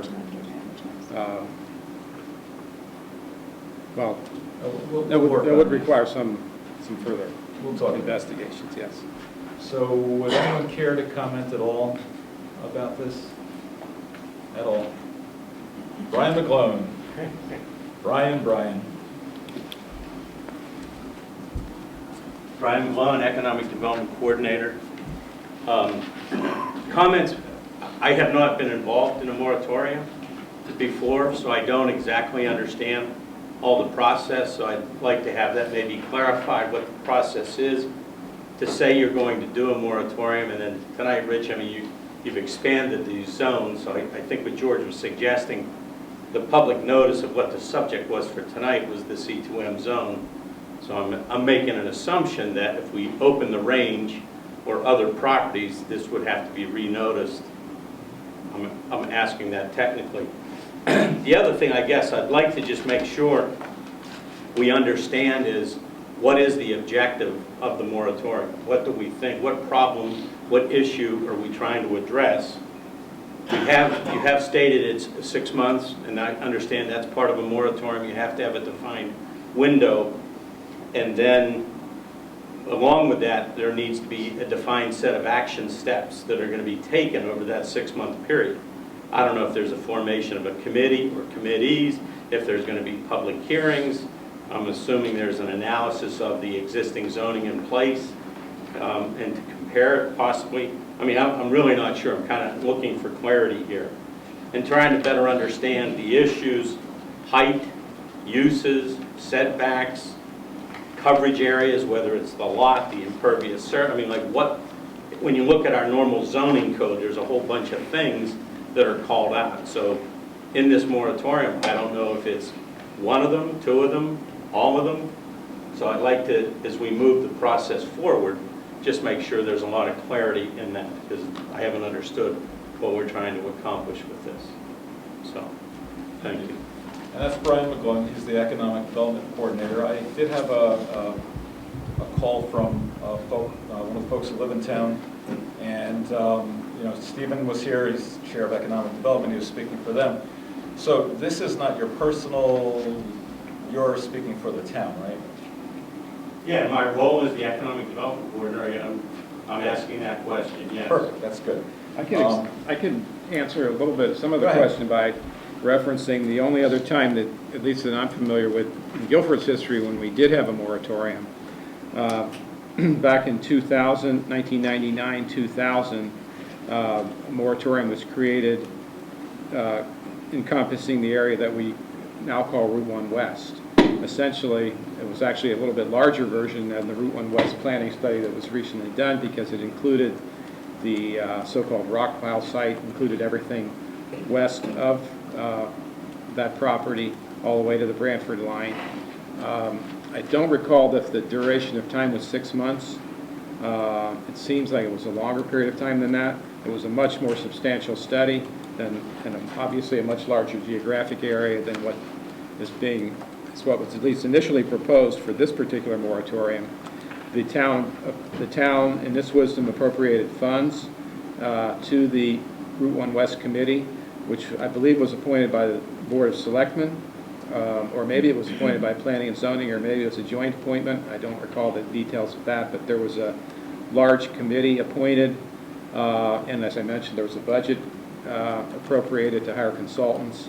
So a number of consultants were hired, looking at traffic issues, environmental impact issues, development issues, and the end result of that was a comprehensive study or plan for Route 1 West, which recommended a whole series of zoning changes be made, including some of the things we talked about tonight. The MUC zones were created, for example, coming out of that. The shopping center zone for the rock pile was created coming out of that process. So that's the one piece of experience that we do have. And Brian, to sort of address your questions, there will be a committee appointed by this commission probably, and probably by the chair. And as you know, my being the chairman is up in the first week of April, second week of April. And I don't want to just appoint someone and then not be the chair, and the other chairman would like somebody. So I'm going to defer naming a committee until after this group has elected a new chairman. Just to be fair, it was ever on the inbound side. But that doesn't mean we can't get some information now. So if somebody would like to ask questions or offer input, ma'am? I'm Nancy Arnold, 469 Whitfield Street. I've been in Guilford for over 50 years, and I also served on the Town Center South Committee for 3 years. And we were very pleased with the outcome of that committee and their report, which was accepted by the selectmen. Good things have come from that. In the last several months, many things have changed that we never anticipated. Some of the intent is getting lost or may get lost if we're not careful. So I urge you to have this moratorium, to look at things, see where we're going, what are the plans, and you people can do it. And I'm glad it came from you, that this was something that was needed in town. I recognize the great inconvenience to the business people, but the alternative is not acceptable. So I urge you to go ahead with it. George, and I'm going to tread lightly here, or try. I'm not good at treading lightly, so I beg your indulgence. You told me that the 60-foot height limit came from a proposal by someone on the boat road. Is that my recollection of what you said? Is that true? The 60 feet height in the Town Center South zone was included in the Town Center South overlay zone. I know that it was talked about specifically in reference to one piece of property for sure. That's the so-called Navtech Lumar property, which is an industrial site which is immediately adjacent to the railroad tracks. I know the 60-foot height allowance by special permit was talked about for that site. It may have also been talked about for the 66 High Street site specifically. I'm not absolutely certain of that. As you know, the proposed the buildings that were approved for 66 High Street were developed at 60 feet in height. And the primary consideration was to take into consideration the potential needs for elevating habitable space, envisioning that parking would be created subsurface or at the surface with living areas built above as per 66 High Street. And I think that's those two properties in particular, I know there was some consideration of the 60-foot height limitation there. So would you say that it was an inadvertent possibility that a 60-foot rack storage unit could be built on the two residential structures on Woodfield Street? And I'm sort of extrapolating out because of what that looks like. Is that a possibility because of the way it's written right now? I guess it's a possibility. I don't know that boat. You're talking about boat storage. Yeah. And the reason there was that was not to my that concept was never discussed before. Right, but it would be an inadvertence. Well, keep in mind the 60. It is subject to special permit. So it's entirely within the discretion of the commission whether to approve a structure that's 60 feet in height or not. Right, but the very knowledgeable counsel for the applicant for the Stonehouse pointed out that if it meets our zoning requirements, then we're obligated to pass it within certain parameters, traffic and things. So, one of the concerns I have is, there are some inadvertent approvals that are in here that I'd like time to sort out. And that's one of the reasons I'm pushing for this. Anyone else have something to add? Stephen? Yeah. Oh, okay. Yeah, I'm Carol Bailey from 34 Seaside Avenue. We moved here a couple of years ago, literally almost 2 years ago, in part because of the residential area, and we like the view of the feel of the town. And I went to a number of these meetings over the last year. And I would encourage a moratorium because it seems that some of the things that are being approved, whether they're valuable or not, that there's, it almost seems like you're approving them, as you just said, because the rules dictate that you have to, but it feels like it's sending us down a path of destroying the feel of a residential area. And then you didn't, but then there's the environmental impact study that came out. It essentially implies down the road, how many ever years, Seaside Avenue will cease to exist. It will be underwater. Now, I'm sure I'll be long dead by the time that happens. But to come out with that study and then to hear about all these commercial things that you are trying to put in that area, it doesn't seem to make a lot of sense. There's a lot of contradiction. So I would suggest a moratorium to at least figure out what rules and things you really want to have in place. So Seaside Avenue is fully in the overlay zone. Yeah. Let's make one thing clear. The special permit uses, including the 60-foot height limitations, only apply in non-residential zones. Those provisions only are applicable in I-1, MR1, I-2, and the C2M zone. None of the area that's zoned residential is subject to special permit uses and the 60-foot height requirement. So 60-foot height limitation and any commercial development would not be permitted in any residential zone pursuant to Town Center South. The only places it's allowed are in the I-1, I-2, MR1, and C2M zones. So George, and I'm coming in a little late in the game here. We've included the R3 in the overlay zone for what purpose then? Well, we wanted to have a contiguous geographic area that encompassed the area that was studied as part of the plan. But the applicable provisions for the special permit uses are only allowed in the I-1 and the other zones. So again, I'm going to ask, so why is R3 in here? Well, otherwise you would have little small spot zones. But some of your stuff butts up against the residential areas. Some of your commercial zones butt right up against Yes. residential. Keep in mind also that the primary purpose and objective of the Town Center South development strategy is to encourage the redevelopment of industrially zoned parcels as residential uses. So wouldn't that, by definition, be spot zoning? I just don't get why R3 is in here. If you can't develop there. You can develop you can according develop. to the normal zoning, but the special permit provisions are not applicable there.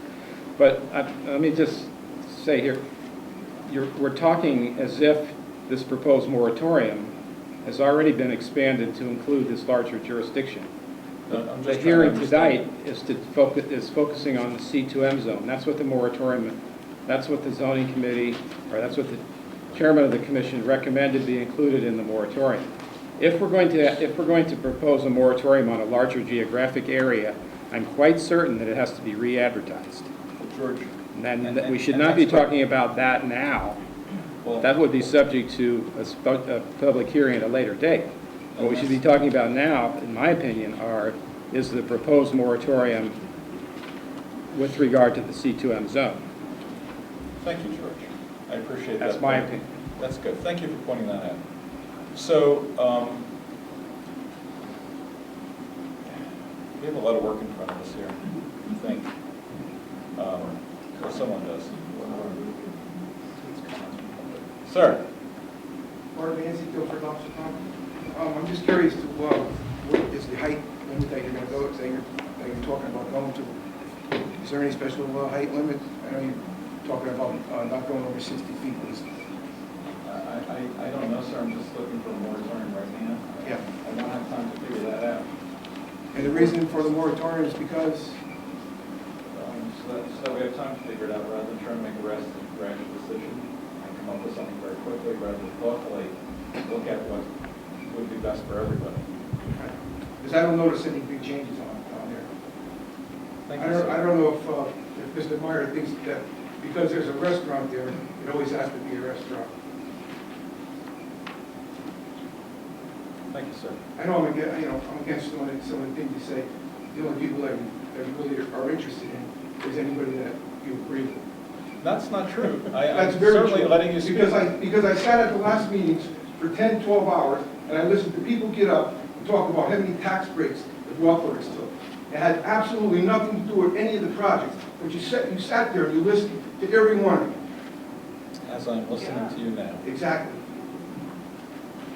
See, the way I play it, sir, is everybody who wants to talk, and sometimes it frustrates the other members of the commission, but I think it's important that everybody has an opportunity to be heard. And so when I make mistakes, and I make a lot of them, I'm going to err on the side of letting too many people talk too long, because I'd rather make a mistake in that direction. Talk about the wrong things. And so be it. You know, I'm willing to be here as late as it takes. When I took my oath of office, I took it very seriously. And part of that is really acknowledging that this is where the rubber hits the road in a democracy. This is the lowest level of government that anybody's going to deal with here. And so it's critically important that here, more than anywhere else, we are responsive and we listen to what people say. Now, you've heard me say, and I know I said it at the meetings that you were in, I can't change what's going on in Washington, I can't change what's going on in Hartford, but here, we're going to listen to what people have to say. We don't have to listen to people talk about tax breaks. It has absolutely nothing to do with building code. But we sat here and listened to it for 20 minutes. Okay, and I have 20 minutes to listen to anything. But thank you. I appreciate your input. Yes, ma'am. Carol DeVille, Route 80, Guilford. I would encourage you to even expand the moratorium for a year rather than 6 months, so you really do have a chance to digest the information. And I would agree with you that it should extend to the railroad, to the train station. I think it's comprehensive. I think we're talking about a flood zone. And I don't know why we're even considering putting a commercial area in a flood zone. How are we going to get to it? By boats? Are we going to ferry people there and have it all up on stilts? You know, to me, it doesn't make any sense environmentally, ecologically, or was just, you know, is this really in keeping with the character of Guilford and what makes Guilford wonderful? Why not develop the green, for heaven's sakes? But that's in a flood zone too. You know, we really have to think about this. So I would say a year rather than 6 months. I encourage you to think about that and to extend it to the railroad station. I've comment that there are other things that might include a coastal area management application that would be precluded if we include the residential. So if, for example, somebody wanted to repair something and they were close to a flood zone, that would require a coastal area management application in a residential property. If we put this moratorium and we include the residential areas, all those are put on hold. Yeah? No? Did I miss that one? George, it's an emergency repair? Well, it depends on how the moratorium is written. The way, if it includes any coastal site plan applications, then they would be prohibited during the time of the moratorium. The other risk, I mean, a risk of a moratorium too is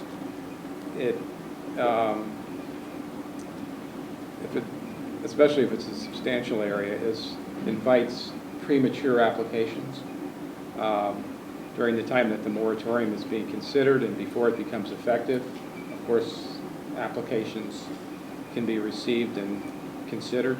So it's not a risk-free proposition. In fact, it's a pretty substantial one. And in effect, what you're saying is that if you want to expand the geographic area, and again, I'm violating my own principle I just stated earlier, that it's going to require some resources to really devote to a comprehensive study.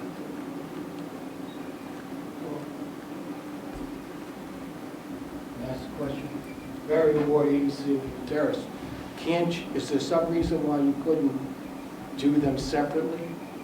If you wanted to address that other area rather than amend it to this one, which apparently people think would require starting all over.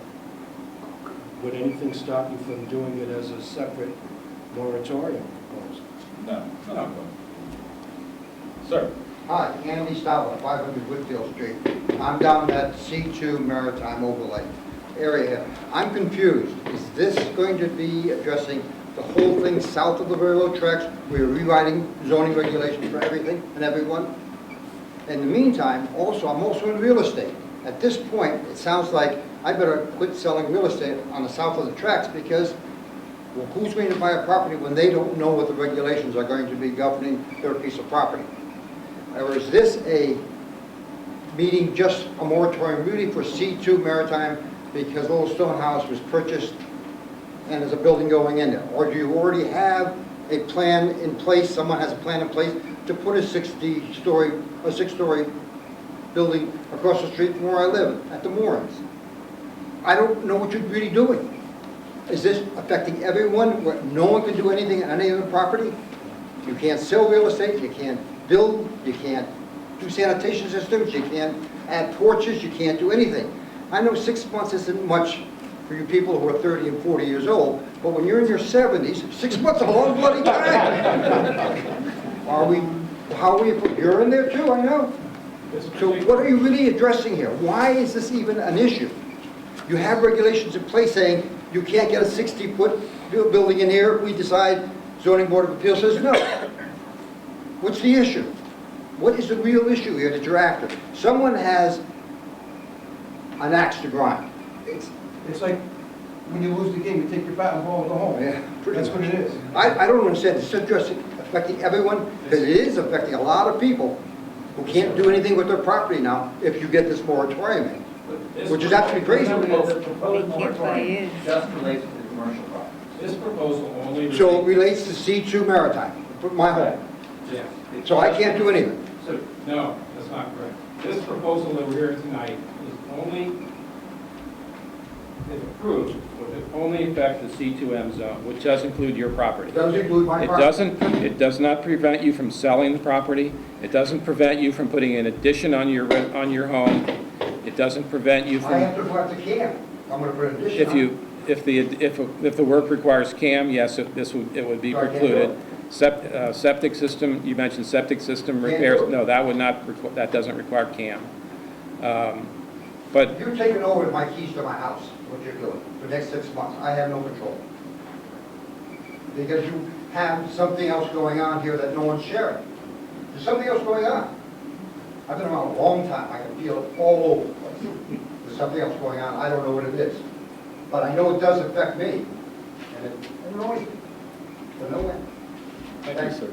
Appreciate it. Thank you. Stephen? Steve Copps, Chairman of the Economic Development Commission. Two things. One, I don't think you should expand the moratorium past what is originally proposed. I can support it based on what as it's proposed.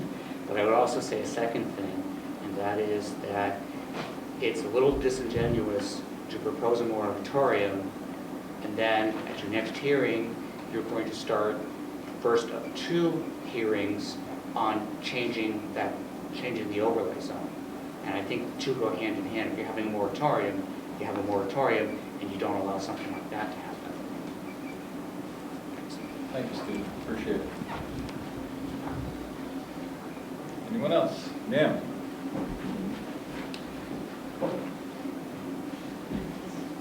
No. Ladies first. Absolutely not. Good evening. My name is Peter Bourdon. You all know I represent Ocean Co., who owns the Stonehouse. And as you may recall, my client applied for and obtained a special permit in connection with its renovation of that property. A couple questions with respect to this. As I understand the proposal, I think it's 4 properties are going to be included. Is that correct? 5 if you include the town. I think it's 5, right? Okay. Marina, the town is part of Marina. I don't. Moorings, Ocean Cove, and the 2 residential lots that are just to the west of Ocean Cove. It's unclear, but it appears as though the marina is actually outside of your CM2 zone.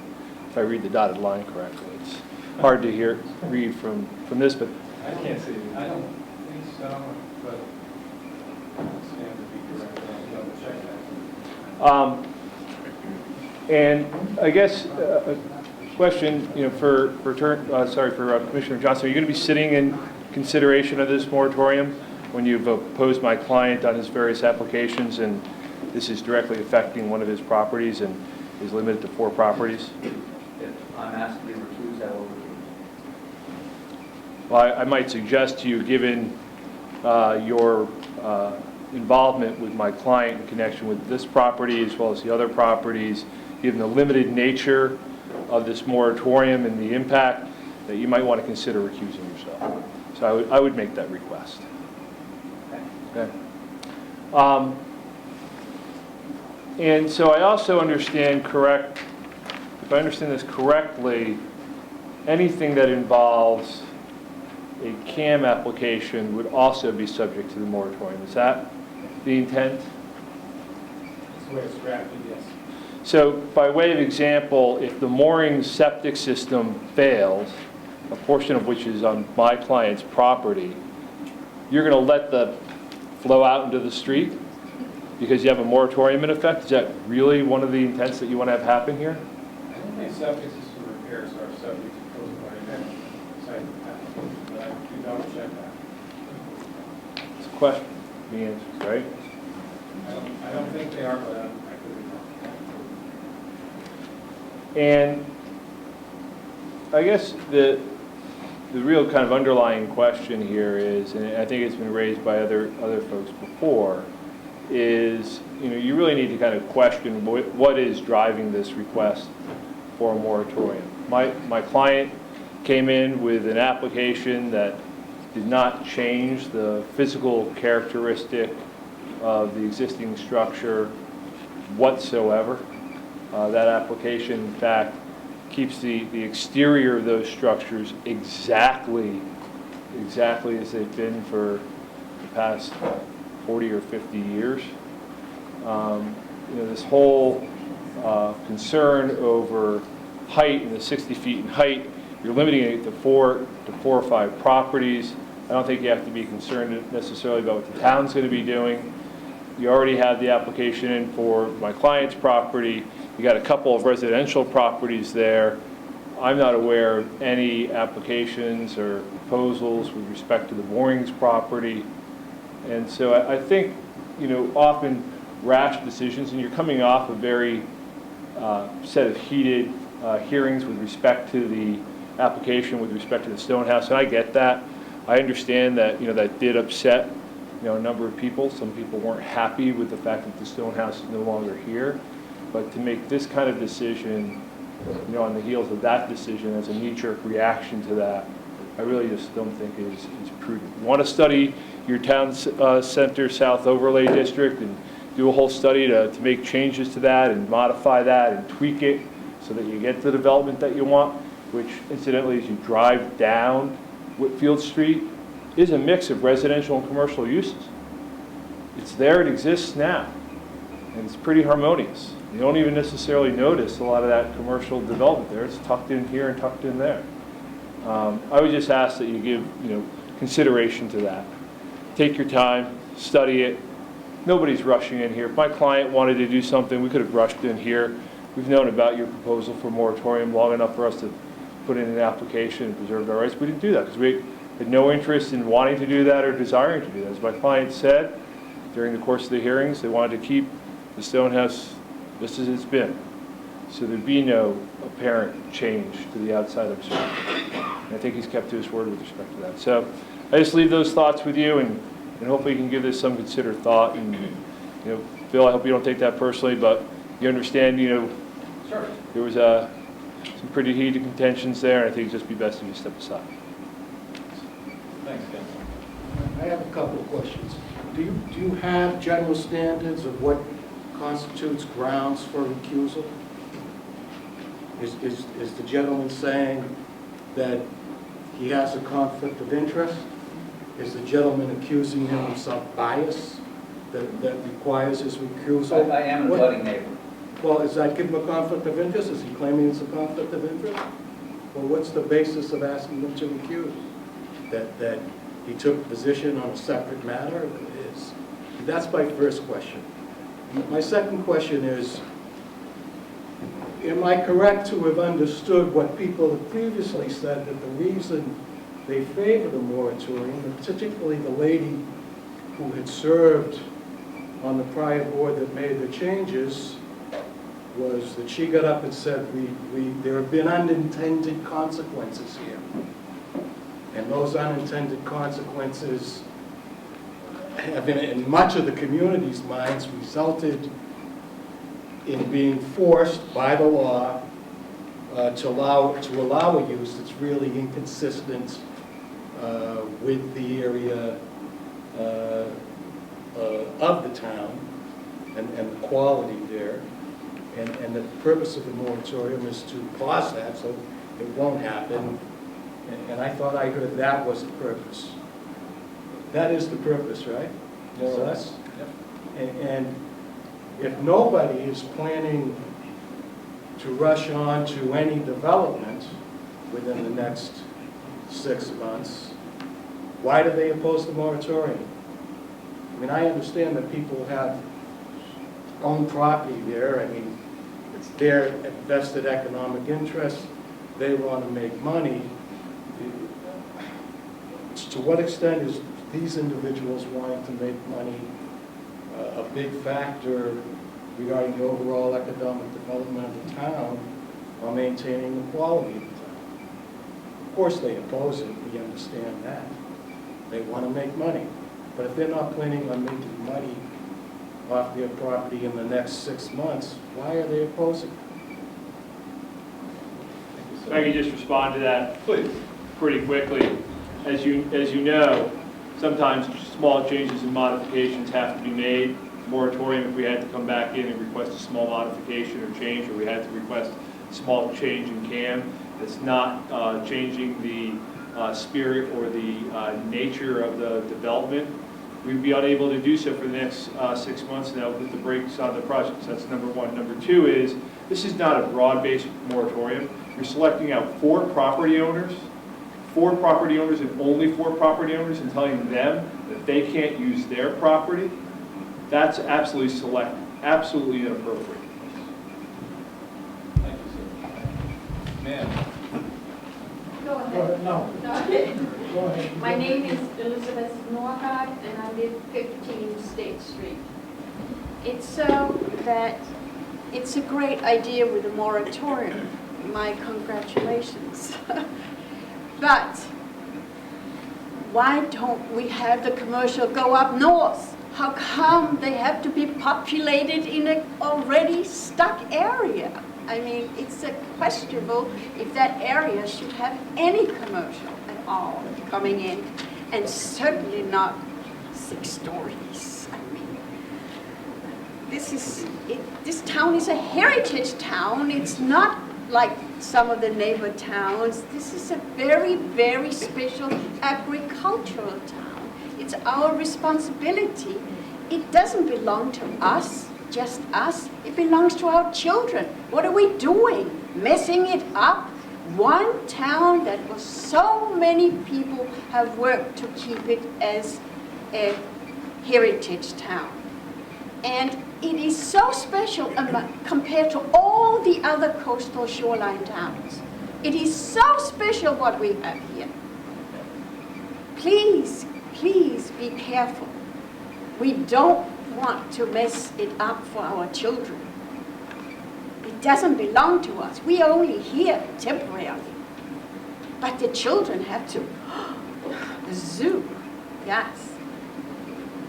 Enough towns have been ruined already. This is one of the last, if not the last ones. Watch it. Yeah, I want to go back to that gentleman's question about recusing people. He wanted to know why. Oh, Fran Pronto, 103 Russell Drive. They asked why Phil was allowed to sit. I need clarification because I was in a meeting back in October when Archie Bailey's daughter bought a piece of property. Rich Wallace was the next door neighbor. He wasn't allowed to be in the room during deliberation, wasn't allowed to speak. I was at a meeting when we were downstairs where Phil was allowed to speak and then come back and sit on the board. What is the qualifications as to when somebody is asked to be recused and when somebody isn't? Well, in regards to Wallace, we discussed what his feelings were and how he felt most comfortable, and we kind of agreed that he would take a step back. And I'm gonna have that conversation with Bill, as I would with anybody, and we'll figure out where he's coming from and how he feels most comfortable. Usually it's left to the chair to make that decision. It's another great joy of doing this. Who else? Ma'am? Carol DeBeal again. I have one more comment on 6 months. I mean, didn't we just celebrate the 375th anniversary of the time when this town was settled? And it goes back way beyond that, till when the native people were here. So we're talking 6 months out of 375 years that people have been building things here. I think that that's a really short time to deliberate. And I don't understand why there's any question about it. Of course, 6 months we could take a breath and look at this and examine it. What are we doing? Thank you. Anyone else? Sir? Yes, it's my turn. Your turn. Yeah. So, I'm Jim Cohn, 201 Sawmill Road. I'm the guy who owns the Guilford Mooring. And, yeah, I own that, and that's what this is really about. And Phil, I don't need you to recuse yourself. I'm sure you'll be fair, and I have no problem with that. In fact, it's getting so late. I just want to clear up, because I'm a Guilford guy. I'm one of the good guys, and I've seen the contentious stuff that goes on with some of that, and I swore I'd never be that guy at the front of the room. So I guess the first thing I want to talk about is fairness, just being fair. And because it is so late, I didn't realize we were going to be in a room with a piano, but I've arranged this little thing where Rich Meyer is going to accompany me. I'm going to sing some next we're going to do. If that's okay with everybody, and George is going to harmonize with me. Let's talk about fairness, just a little bit. And you know what? I don't really care that much about the moratorium.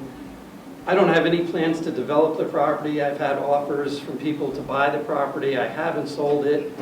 I love this town. I live in this town. You see me walking my dog all over the place. I'm the guy who goes to pay my real estate taxes with a big smile on my face, because I can't believe how lucky I am to live in a town like this. This is my town. So I'm not doing anything down there that's going to negatively impact my town. Just for starters, there are no plans, there are no contingencies. I'm an open book, I'm listed, call me, I'll tell you what's going on. So just to quell all the rumors. But in the interest of fairness, what's driving this? What's the real deal? Who's driving this? Why are we talking about this? What's happening? Is it the 60-foot thing? If it's just the 60-foot thing, that's already only by special permit. You guys can say, no, you can't do 60 feet, you have to stay at 40 feet. So if it's not the 60-foot thing, what is it? What's really driving this? A number of people have asked, and I haven't gotten an answer what the actual concern is. Is the concern that I'm going to sell my property to Ocean Co. and it's going to be an office building? If that's the concern, tell me. But it's got to be fair. You know, in the newspaper articles, I saw how, you know, this property is the crown jewel of the town, crown jewel of the town. And I kind of agree. That's one of the reasons I bought it. But if it's that critical to the nature and the ambiance of our town, then the town should own it. The town should control that property. This is like passing a thing to prevent Costco from building on the green. We would never tolerate that. We would never let it get that out of hand. So if the Marina District is so sensitive to any sort of development, because in fairness to me, I have to be able to do something with my property, and I hope we haven't gotten to a point where it's a crime to make money, but that's my livelihood. That is how I make my money, and I don't know, how would you feel if someone took away your livelihood for 3 months or 6 months? And that could happen. I don't know when the next storm is going to be. What if there's a storm next week, next month, and my tenants say, you know what, we rebuilt once, we rebuilt twice, 3 strikes, we're out of here. And I've got an empty building sitting there, and I can't even put it on the market. Is that fair? Is that really fair? Is that how the town wants to treat me? And by the way, I've approached the town, and I was in a mindset after watching the contentious stuff that went on here regarding the Stone House, which I also used to own. And I went to the town and I said, listen, I'm going to make it really, really easy for you guys to buy this property. I can't give it to you because it's how I get my livelihood, but I'm going to work it out to make it really easy because I believe the town should control that property. But is it really fair to be talking to the town about buying the property, and then in the meantime, another arm of the town is out here doing something that's going to bring down the value of my property? So I agree with almost everything that was said here tonight, and I thought one of the most poignant things that was said was the mention of unintended consequences. So what happens? So now, this is going on, we're going to do a moratorium, so now I can't make it easy for the town to acquire that property. That's off the table now. I would guess that's probably an unintended consequence. What happens if there's a storm and I end up with a vacant building? My livelihood is gone for the next 6 months. I can't even put the property on the market. I can't take a deposit. Is that fair? I would say, you know, we're fair people in town. We want to do the right thing by the town and in general. Is that fair? Is that what we want to do? So what's the point of this moratorium? And if the point of the moratorium is just to prevent an office building from going in there, I don't love the idea of an office building in there, but I got to tell you, if I lived in that neighborhood and I had a choice between living next to an office building where there's like 20 people and they're gone by 5 o'clock versus living next door to a restaurant, I mean, I'm going to live next door to the office building every time. There's less traffic, there's less noise, there's less impact on the environment, the septic, the whole deal. So I really miss the Stone House. I mean, my heart was invested in the Stone House. It's a long story that goes back a lot of years. I really miss it. I loved it. I was there all the time. But I gotta, and it is late and I can't sing, so let me just give you a little bit of a reality check on what it's like to run a restaurant down there. Nobody wants to run a restaurant down there. It's brutally impossible.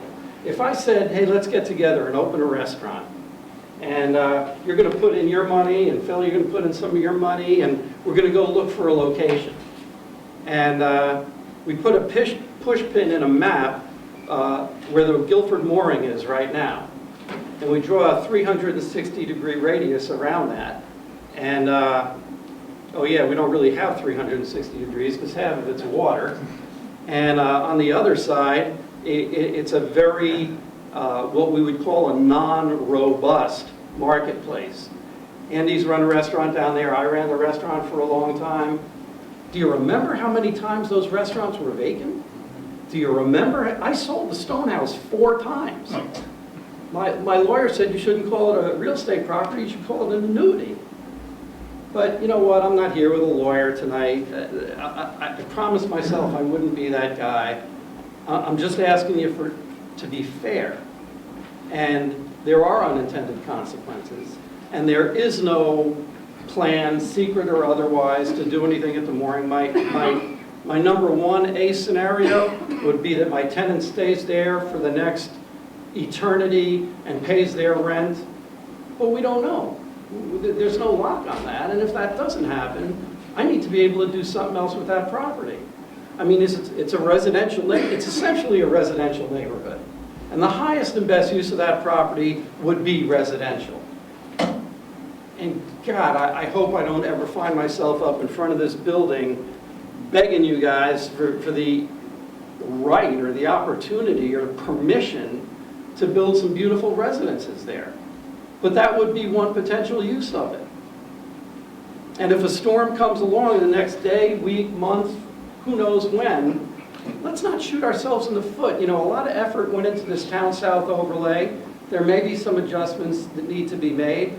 I looked at that 60-foot thing and I said, and this is a good example, I looked at the 60-foot thing and I walked around the property and I said, man, I just can't imagine anything here 60 feet. Like I'm looking at the house next door and it would be like twice the height of the house next door. And it seemed so out of scale, like what were they thinking? And then somebody approached me about the idea of building a really cool little boutique inn there. Like a 10-room boutique inn with a restaurant and everything right on the water, first class all the way. and they would have had to go up like 57 feet. But it would be really cool. It would be something we'd all be proud of. We'd all be going there. It would be an amazing thing in our town. So they can only do that through the special exception, the special permit. So someone's not automatically entitled to go up 60 feet. So the 60-foot thing is kind of off the table. So the question remains, in fairness to me, because this thing is really pinpointing me. I mean, it smells like spot zoning. That's what it smells like. And it smells like it's the fear that I'm going to sell and it's going to be an office building. And if that's the case, it's wrong. So I'm asking you to be fair and be forthcoming and tell everybody here what's driving this, what do you hope to achieve. Mr. Kroll said that there are very specific guidelines that go along with this moratorium thing. So to avoid any unintended consequences, what exactly is going to be happening for this 6 months? Why is it 6 months? Why isn't it a year? Or why isn't it 3 months? I think in all fairness, you guys need to be transparent and let us know what's driving this thing, what exactly you're going to be doing for 6 months, and what's going to happen at the end of 6 months, or what do you hope is going to happen at the end of 6 months. And I think that would be fair, and I haven't heard that happen yet. All that having been said, I can't thank you guys enough for doing what you do, because I don't know how you do it. A lot of candy. Thanks. Thank you all. Sir. Well spoken. It's a tough act to follow, but anyone want to jump in? Well, I'm hoping you're going to answer my questions. I can give you some answers. I think that there is an opportunity for unintended consequences right now for those particular areas around you and you. And, you know, I probably could have asked for a year, but I don't think we need that long to come to a conclusion of what's in the best interest of everybody. The last thing I want to do is put you in a bad spot. I really don't want to do that. In fact, I appreciate you running your business here or allowing your business to be run here. I wish everybody was invested in the community as you are. So I don't want to put you in a bad spot. I don't want to in any way impede your business at all. However, I also need to be responsive to the other people in this town and give a 6-month window if everyone agrees to it. If everyone says no, you know, or half of them say no, then it's no. But I think it would be prudent, and it's only 6 months. It's 180 days. So I don't know if that answers your question. Oh, what's driving it? What's the concern? What do you think? My concern is unintended consequences of development. Really. You know, I said something to George about, I happened to be in Clinton last weekend, just by accident. I didn't intend it. And I was, a person I was visiting took me down to their marina. And their marina has this huge, giant boat rack, and it's only 25 feet high. But it obscures the whole view of everything. And that person said to me, this wouldn't go in Guilford, would it? And I said, well, legally, it can, right now. So, you know, you can say it's by special permit, but counsel for the last applicant made a valid point that, you know, even though it's special permit, it did meet our zoning requirements to a letter. And so we were obligated to say yes. You know, he made a great case, great lawyer. If I need a lawyer, I'm going to hire him. So, and that's if he'll help me. Well, the special permit, I mean, it's not, it fits our regulations. It's more than that. If it impacts the community in a negative way, we can certainly say no to that. Right. And then that's also subjective too. I think 100% if we're going to talk about that application and they came in and said we're going to knock this down and build this 6-story office building and demolish a stone house, I think it would have had a much different outcome from this commission. Well, I think regardless, even though it's in quote unquote the letter of, right, like the spirit of that would be destroyed. I think that the applicant is a stand-up guy. I think he did the right thing. So, you know, that being said, I still think we need to just catch our breath. And it's 6 months. It's a very short period in the grand scheme of things. May I? Yeah, absolutely. It may be insignificant. On the other hand, it may be catastrophic. And that's why it's so critical to be transparent and open and find out what's driving this thing. If it's the 60-foot deal, no problem, no issue there at all. If there's something else, in all fairness, we should know. Because 6 months, you know, again, it's not long, but if I took away your livelihood for 2 or 3 months, would that sting? No one wants to take away your livelihood at all. Unintended consequences. Right. And unfortunately, we're in a tough spot because the Town Center South Overlay Zone is a very thick book of lots of things that can happen. And, I reviewed the tape. It's not like, I don't just come here and do this for a couple hours and then go home and not think about this. I may have been worrying about this, and I really take it very seriously, and I really do lay awake at night worrying about this. And I made it my business to go back and review the tape when this was being talked about and when it was approved. And a couple of the commissioners spoke about this is such a big, big document. It has so many things going on in it that we don't know all the consequences of what we're about to say yes to. And I stopped and rewound it, and I listened to it again. And even now, even after I've read it, and I hate reading these things because it takes forever and it gives me a headache, but I've read it a bunch of times now, and I'm still not sure of everything that it allows. So, I'm torn because I want to be fair to everybody all the time, and it kills me sometimes to impose a little on someone. Commissioner Bauer he used to be chairman, and he has guided me and given me insights into everything. One time we were talking about zoning in general, and he said that any zoning laws, anything, is contrary to the property owner's rights. He's right. It always gets in the way of the property owner, whether it's something minor or something major. Anything that has to do with zoning rules and regulations always is adverse to the property owner, no matter what. And so I'm painfully aware. I never want to put you in a bad position, ever. And if I am, I'm sorry. But I have to take a breath and see what it is we said yes to. And I think you want me to. You're a part of this community. If you move outside of yourself just for a second, that's a difficult thing to do. You would want the zoning team to know what they said yes to on everything. And I know all these guys here want to know exactly every ramification of everything we do. And right now, I'm not the smartest guy in the world, and I'm the first one to admit it. And I spend hours and hours reading this, and I still don't get the whole thing. I'm trying. I really am. So I just need a breather. And they can all say no to me. And that's how this works. This is a commission. It's, rule of the people here. So it's what I'm asking for, and if it's too much, and I'm sorry. And if it's too much for these guys, they'll say no to me. But that's why I'm doing what I'm doing. Can't it be reviewed without a moratorium? Well, good. Can't you just go ahead and review it? Yeah, that's what we had the Group 1 West Committee that did a great job. They spent 6 months, 9 months, I don't even know how long, and we're implementing something tonight that they proposed to us. We'll be voting on that. Maybe, yeah. Maybe. Well, we will be having a vote on it at least. And I know that, it was a group of citizens that lived in the area that came together and discussed what would go well in that area and how best to improve the current zoning regulations. And I think that they did a pretty good job, and I think that it's going to, and I think it's going to really improve the area, and that might be a solution for this area. So you don't need a moratorium? Well, the chairman said, made this recommendation, and this is what he wants to recommend, and we as a commission can decide if a moratorium is necessary, or maybe just a commission or a committee to be set up to have a discussion about what best should go in there. This still has to go to a second public hearing, right? Absolutely. Yeah, this is the beginning of a longer discussion.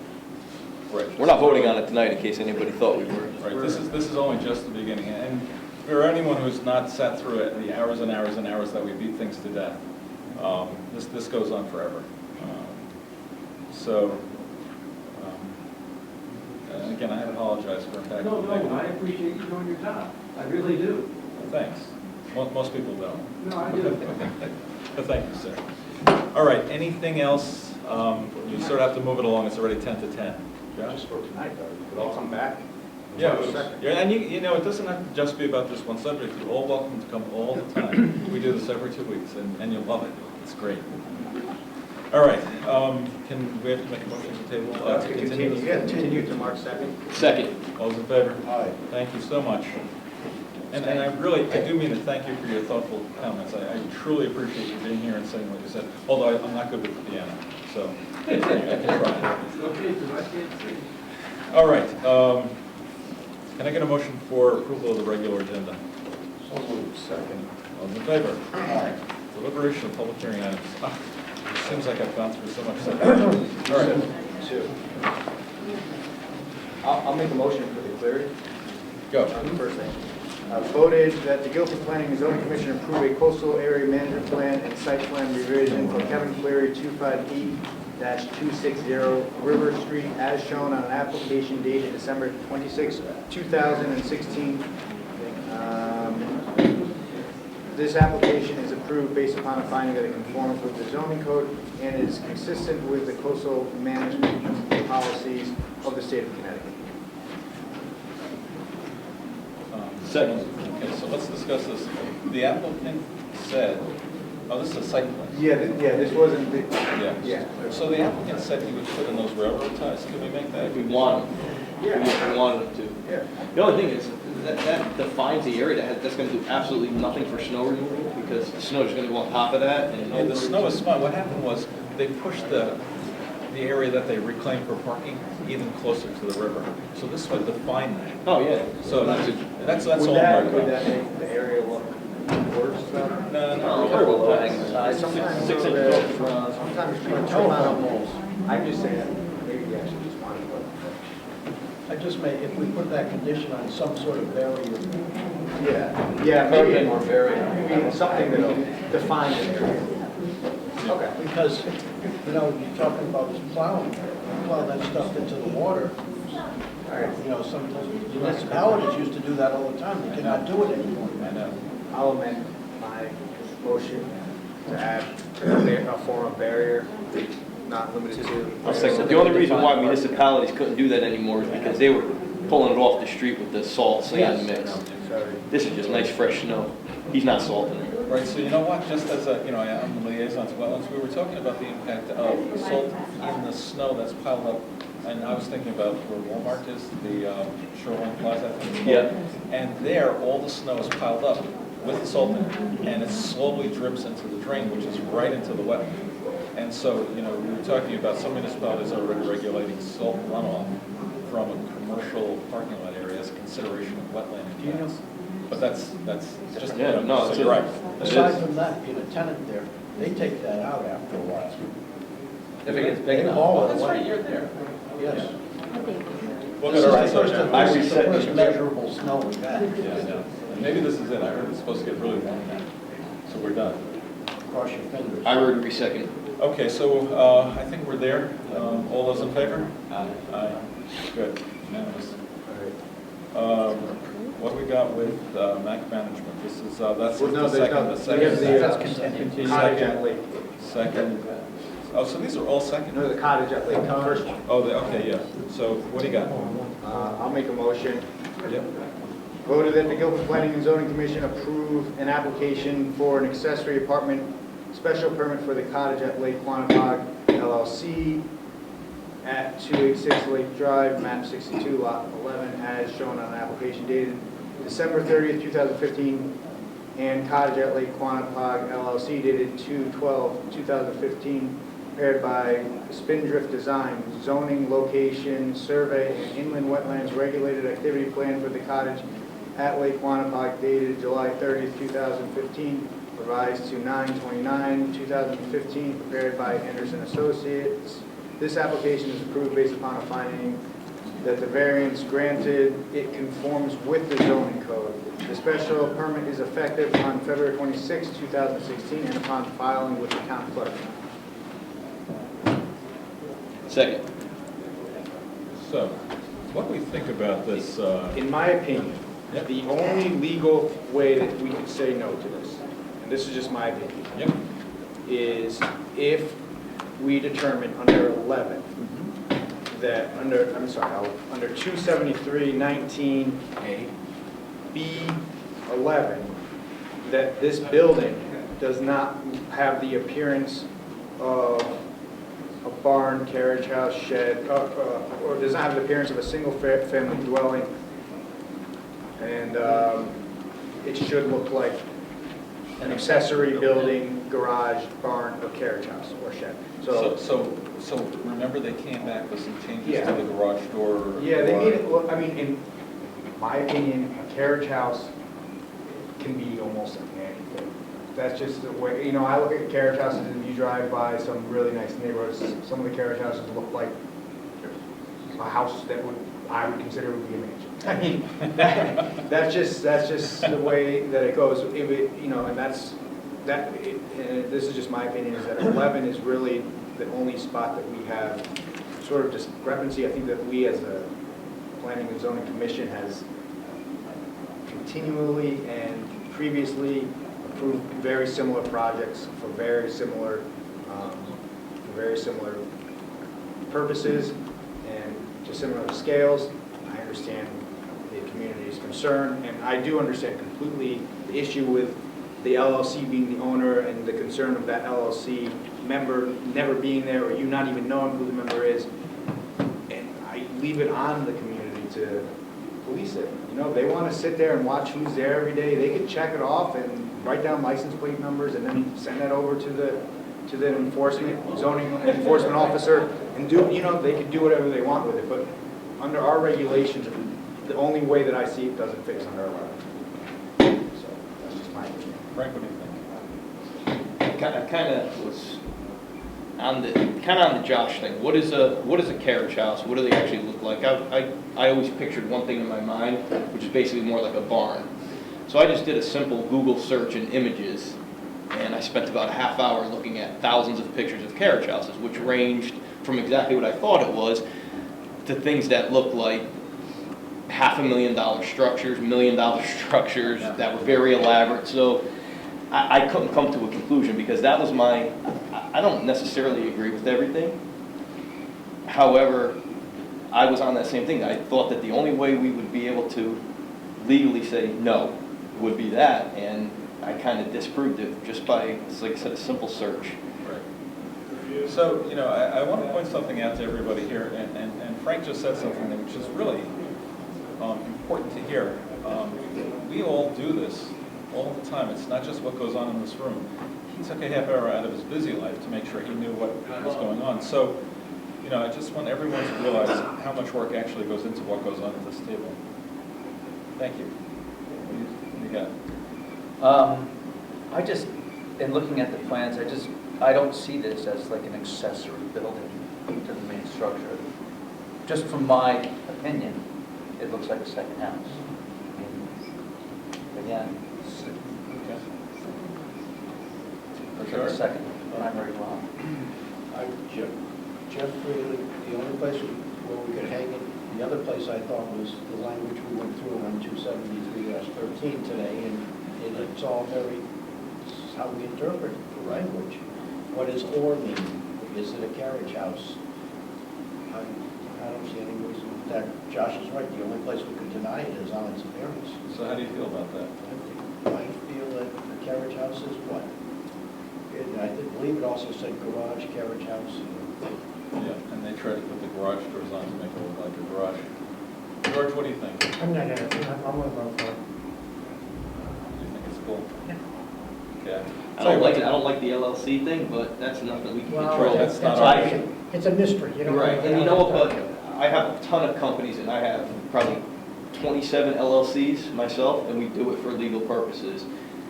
I mean, to the point where, you know, one of my attorneys actually suggested I do it for every vehicle, my residence, and it's a shield. Yep. So while I don't like it because it costs a ton of money, and it's not as easy as stroking a pen and you have somebody on your LLC, it's not about 100%. It takes some legal, because I've been doing it for the last 5 years with estate planning, and there's some things that go on behind that. Do I like it that they're doing it? No, but we can't base it on that. Yep. Unfortunately, we really can't. I agree with everything you said. My personal feelings are that accessory structure looks just like a house with a garage door in front of it. You know, I know that they put that door on there, and I'm torn. but to me, it still looks like a house with a garage door in front. So I don't know that I'm gonna support it, but that's why there's 1, 2, 3, 4, 5, 6, oh, there's 6 of us. So just to let everybody know, if it's a 3-3 tie, the motion does not carry. And we'll see how it falls out. You all ready? That's it? What? All right, all those, who made the motion? I did. So this is to approve the structure. Okay, so all those in favor of approval? 1, 2, 3. All those opposed? 1, 2, 3. Let's push. Does not carry. So it does not carry. Next case. Next case. Next. All right, we can't do anything on any of the other ones. They're all two-parters. Yeah, so we're confused as Mr. Chairman, I'm to, we're confused as to who voted which. I had George come and said he was going to vote in favor. Right, but he voted against. No, I didn't. I voted against it. I know you did, but when you spoke, you said you were going to vote Right, in favor. he had a change of heart, he voted against it. Okay. That's what I was saying. Okay, so over the zone districts, TS3, There are a lot of, 2 of them here. Can I- Go ahead. there are a number of changes that have been discussed, including the fairly comprehensive ones that were proposed by Cherry Hill. How about if I poll the commissioners and see if they're ready to vote on this? Yeah, that's what I'm wondering. It seems like there's a lot of discussion required. And Right. I'm wondering whether this is the time for it. Yeah, it is getting late. Who about Cherry Hill? That was this. The lawyer That was for this. Cherry Hill recommended a bunch of Oh, changes oh, to the TS3 zone. Porter, okay. Fordham, for I the, gotcha. and then there Oh, were, that was Cherry. that Cherry Hill owns that, Oh, okay. that property with the Broadway I Mason. didn't know that. Sack. Mr. Sachs, I think it's Cherry Hill. So we probably, Frank, you feel like we should discuss this more? Yeah. And, I agree. I mean, No doubt about I'd it. like to get it cleaned up. I mean, Well- just some of the recommendations that were made that sound reasonable, we should at least consider. We have more than enough time, right? To, Oh, yeah, it's our proposal.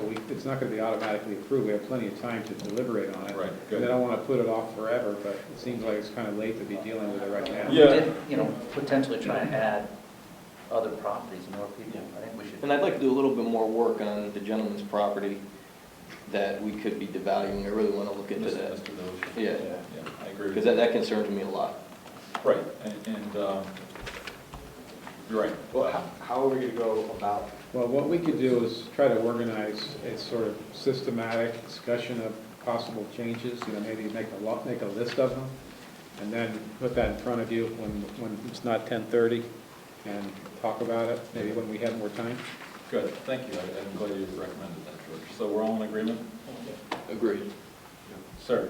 At the next meeting that we discuss this, would I be able to come up with a couple of proposals? Because we're really not that far off for me to... Love to hear it. We would treasure everything you could give us, because... Well, you can't we really, did close the public you hearing. can't really receive any. Can he but tell but staff he his can- proposals? He can talk to me about it if he will. You can send an email. You can send that to, you can send your list of proposals in an email to the planningandzoning.gov. Does that work for you, Close sir? enough. That's never going to make Thank it. you. All right, so those two are tabled till the future, yes? Yes. Do we need a motion for that? Yes. Yeah, both, you're talking about both of them. Yeah, both. All those in Make a favor? motion just to be... Move to table Both of those. two, TS3 and the overall. TS3 and the overlay Meeting, yes. to It's March. not a hearing, so it doesn't have to be a March 3rd. specific date. Okay. second. So we really just give Second. that much time? Oh, No. okay, look, Oh, you're we'll seconding get it? another one. I'm gonna be out in a second. You're gonna be out in a second, so Yeah, I'm going out. kick it out. Yeah. We gotta make sure, okay, so kick out one more. March March 15th. Well, you don't have to specify a date, it's not a Just say hearing. the future. Right, So we just table it whenever it comes Right, up, we- it comes up. Close it, so. Okay. Okay, so I'll second Sounds it. good. With Second. no All those in date. favor? No date. I'd like to hear it, that's why I mentioned that. Yeah. Okay. Okay, If you have an ability to move the dates around, Sure. move it to one at a time. and we're going to talk about it. Okay, so is that it for all that stuff? Yes. Okay, so, applications to be received, Coastal Management Site Plan, West River Corporation, receive, let's set a date? Or are we just receiving it? You're just receiving and set a hearing date. And what's the hearing date you'd like? 3:15? Good question. Yeah, 3:15. No, No? it's got to be after that, because it needs to be advertised. 4, whatever. No, that has to. 4/2 or 4/3? Yeah, we're in April. Yeah, the first meeting in April. You're doing it next week. Okay, No, we're talking about a new thing. yeah. Oh, So, do it? Yeah. No, I'll make the motion, To receive it To receive and it. set the date Second. for the first meeting in April. first meeting in April. I got a second, all those in favor? Aye, thank you. Okay, so that brings us to bylaw changes. And I'm going to try to start from the beginning and go to the end and see if we can put this to bed tonight, if possible. So I'm going to be out of the country the first week of April. When I heard about that, I tried to change it. I couldn't. I called George. First thing I did is I asked George if it would impact any of our timing on any of our meetings or any of our other things. George said no, it wouldn't. So, fine. I sent an email saying I'd like to change it. Then George let me know that we had to have a vote. And so we had a meeting on a Saturday. This meeting was not noticed at all. And it was a substantive meeting with a potential applicant. We could have said yes, but we did not, and they withdrew. At the same time, we held a vote. Frank was there, Bill was there, I was there, Walter was there. It was unanimous, and we voted to allow that. Then, somehow or another, Pam Millman got involved and said that we have to have it at a regular meeting. So fine. Then the next thing is Chuck Andres got involved. And I don't know how everyone's gotten involved at this point, but Chuck said that we should have a vote on it, and that there's also another possibility that there has been precedence in this town where another commission and the Board of Selectmen have had electronic attendance. In other words, someone's on either a speakerphone or Skyping, so that everyone in the room can hear them and they can hear everyone in the room. And that was a possibility. So fine. So there's also a 2-meeting rule, which says that we can change the rules by unanimous vote, or we can introduce it, talk about it, and then have a vote 2 meetings back, and it's by simple majority at that point. So, what? So can we just shortcut this and make a motion to move the first meeting in April to a later date? Well, I think the motion has to be, and George, correct me please, that we have to give ourselves permission to do that? Well, you can change, there are two issues, as I understand it. By a majority vote of the commission, you can change the meeting dates to whatever you want at a regular meeting. This is a regular meeting, so you could do that now. So you can change the meeting date. That's not a problem. What's a little bit awkward is that the bylaws say that the election of officers is supposed to take place at the first regular meeting in April. So the regular meeting in April is the one that's already posted and noticed, which is April, the first Wednesday in April, which is the one you can't be at and you want to change. So you won't be able to have the election of officers at the meeting the next week, because that wouldn't be a regular meeting, that would be a special meeting. Could we change? So what Chuck is recommending is that you change the bylaw language, which you can do now, if you vote unanimously to do so, to include the words that he had there, which is that an annual organization meeting shall be held on the first regular meeting in April, or a new language, or at such other date established by the commission within the month of April. So if you unanimously agree to that bylaw change, then you can vote to change the first meeting from April 2nd to whatever it would be, April, all right, whatever, and then you could have the election officers at that meeting. Frank, you on board? Sounds like. Yeah. I think so. This doesn't bother me at all. I'm fine with it. Yes? Yeah. Yes. Fine. Okay, so can we make the motion that we change our bylaws to be whatever George just said? An annual organization meeting shall be held on the first regular meeting in April, or, this is the new language, at such other date established by the commission within the month of April, at which time revisions may be made in the bylaws and officers shall be elected. Thank you. All those in favor? Aye. So Unanimous. now you can vote to change the meeting date Okay. from, now, So can we vote to change the meeting date until April the What is the date? I got one. Okay. The 6th would be the first, the 13th would be the second. April the 13th? So, Thought we were doing the first and. You said before you wanted to change both meetings. Yeah, Right, the change 13th, then, so so make go it, 13th and the 27th, and Right. load the 6th and the 20th. Now, you don't, the second meeting, you don't have to, that doesn't have anything to do with election. right, officers. that's fine. Okay. All right, The so, the only other thing, we did check the room availability, and these meetings will have to be at the firehouse. This building is not available. that's fine. All right, so can I make, someone make a I'd like to motion? make a motion to move the meetings for the regular scheduled meetings in April from the 6th and 20th to the 13th and the 27th. Second? Second. All those in favor? Unanimous. Thank you all so much. It's The been an uphill electronic battle. meeting thing Well, is... the we one can more do thing, that. just We can while deal with we're that all some other here time. and we're talking about the electronic participation, you want to just knock it out while we're here? This is not necessarily critical, but since we're talking about it and we can just vote on it, this is the Board of Selectmen, and also there's another commission that allows its members to participate electronically or attend electronically.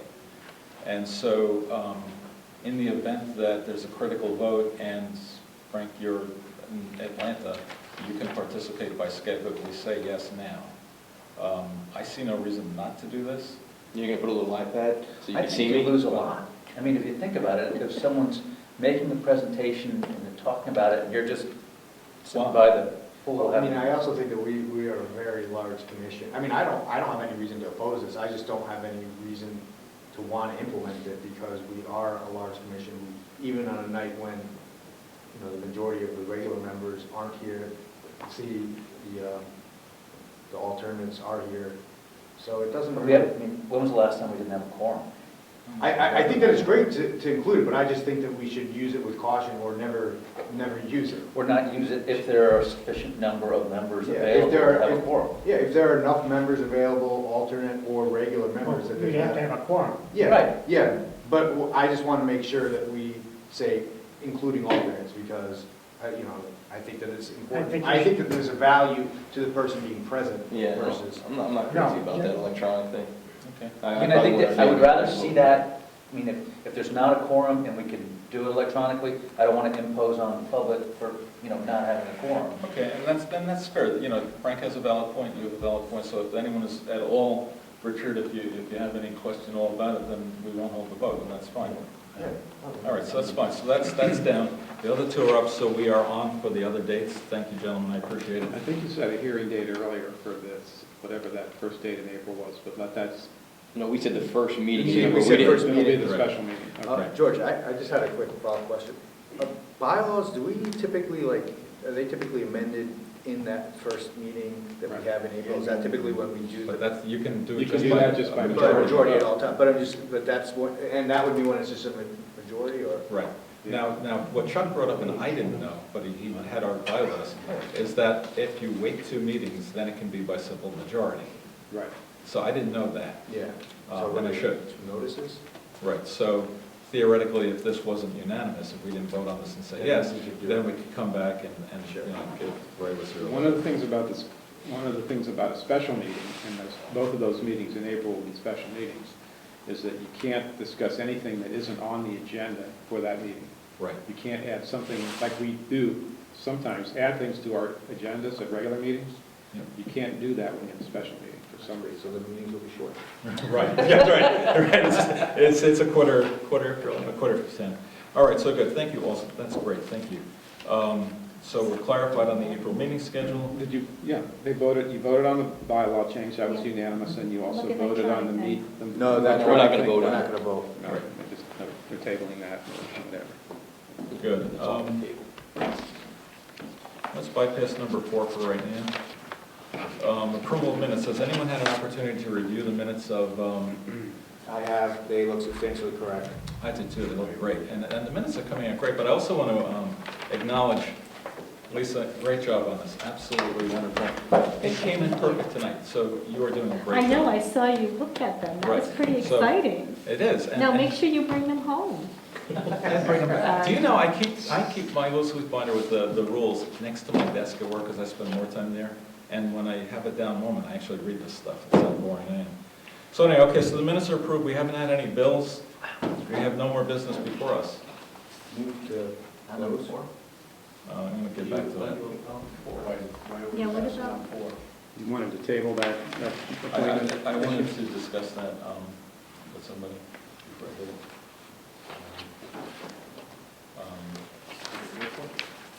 Do we have to make a motion? No, that's the chairman's discretion to make an appointment to, design review recommended that person. It's up to you to decide what you want to do with it. Right, I mean, we'll put that in the next meeting, I just need to talk to someone, clarify my thoughts. All right, so we have no more business before us. Can I get a motion? Motion to adjourn? Second. All those in favor? Good night, everybody. Thank you, thank you, thank you.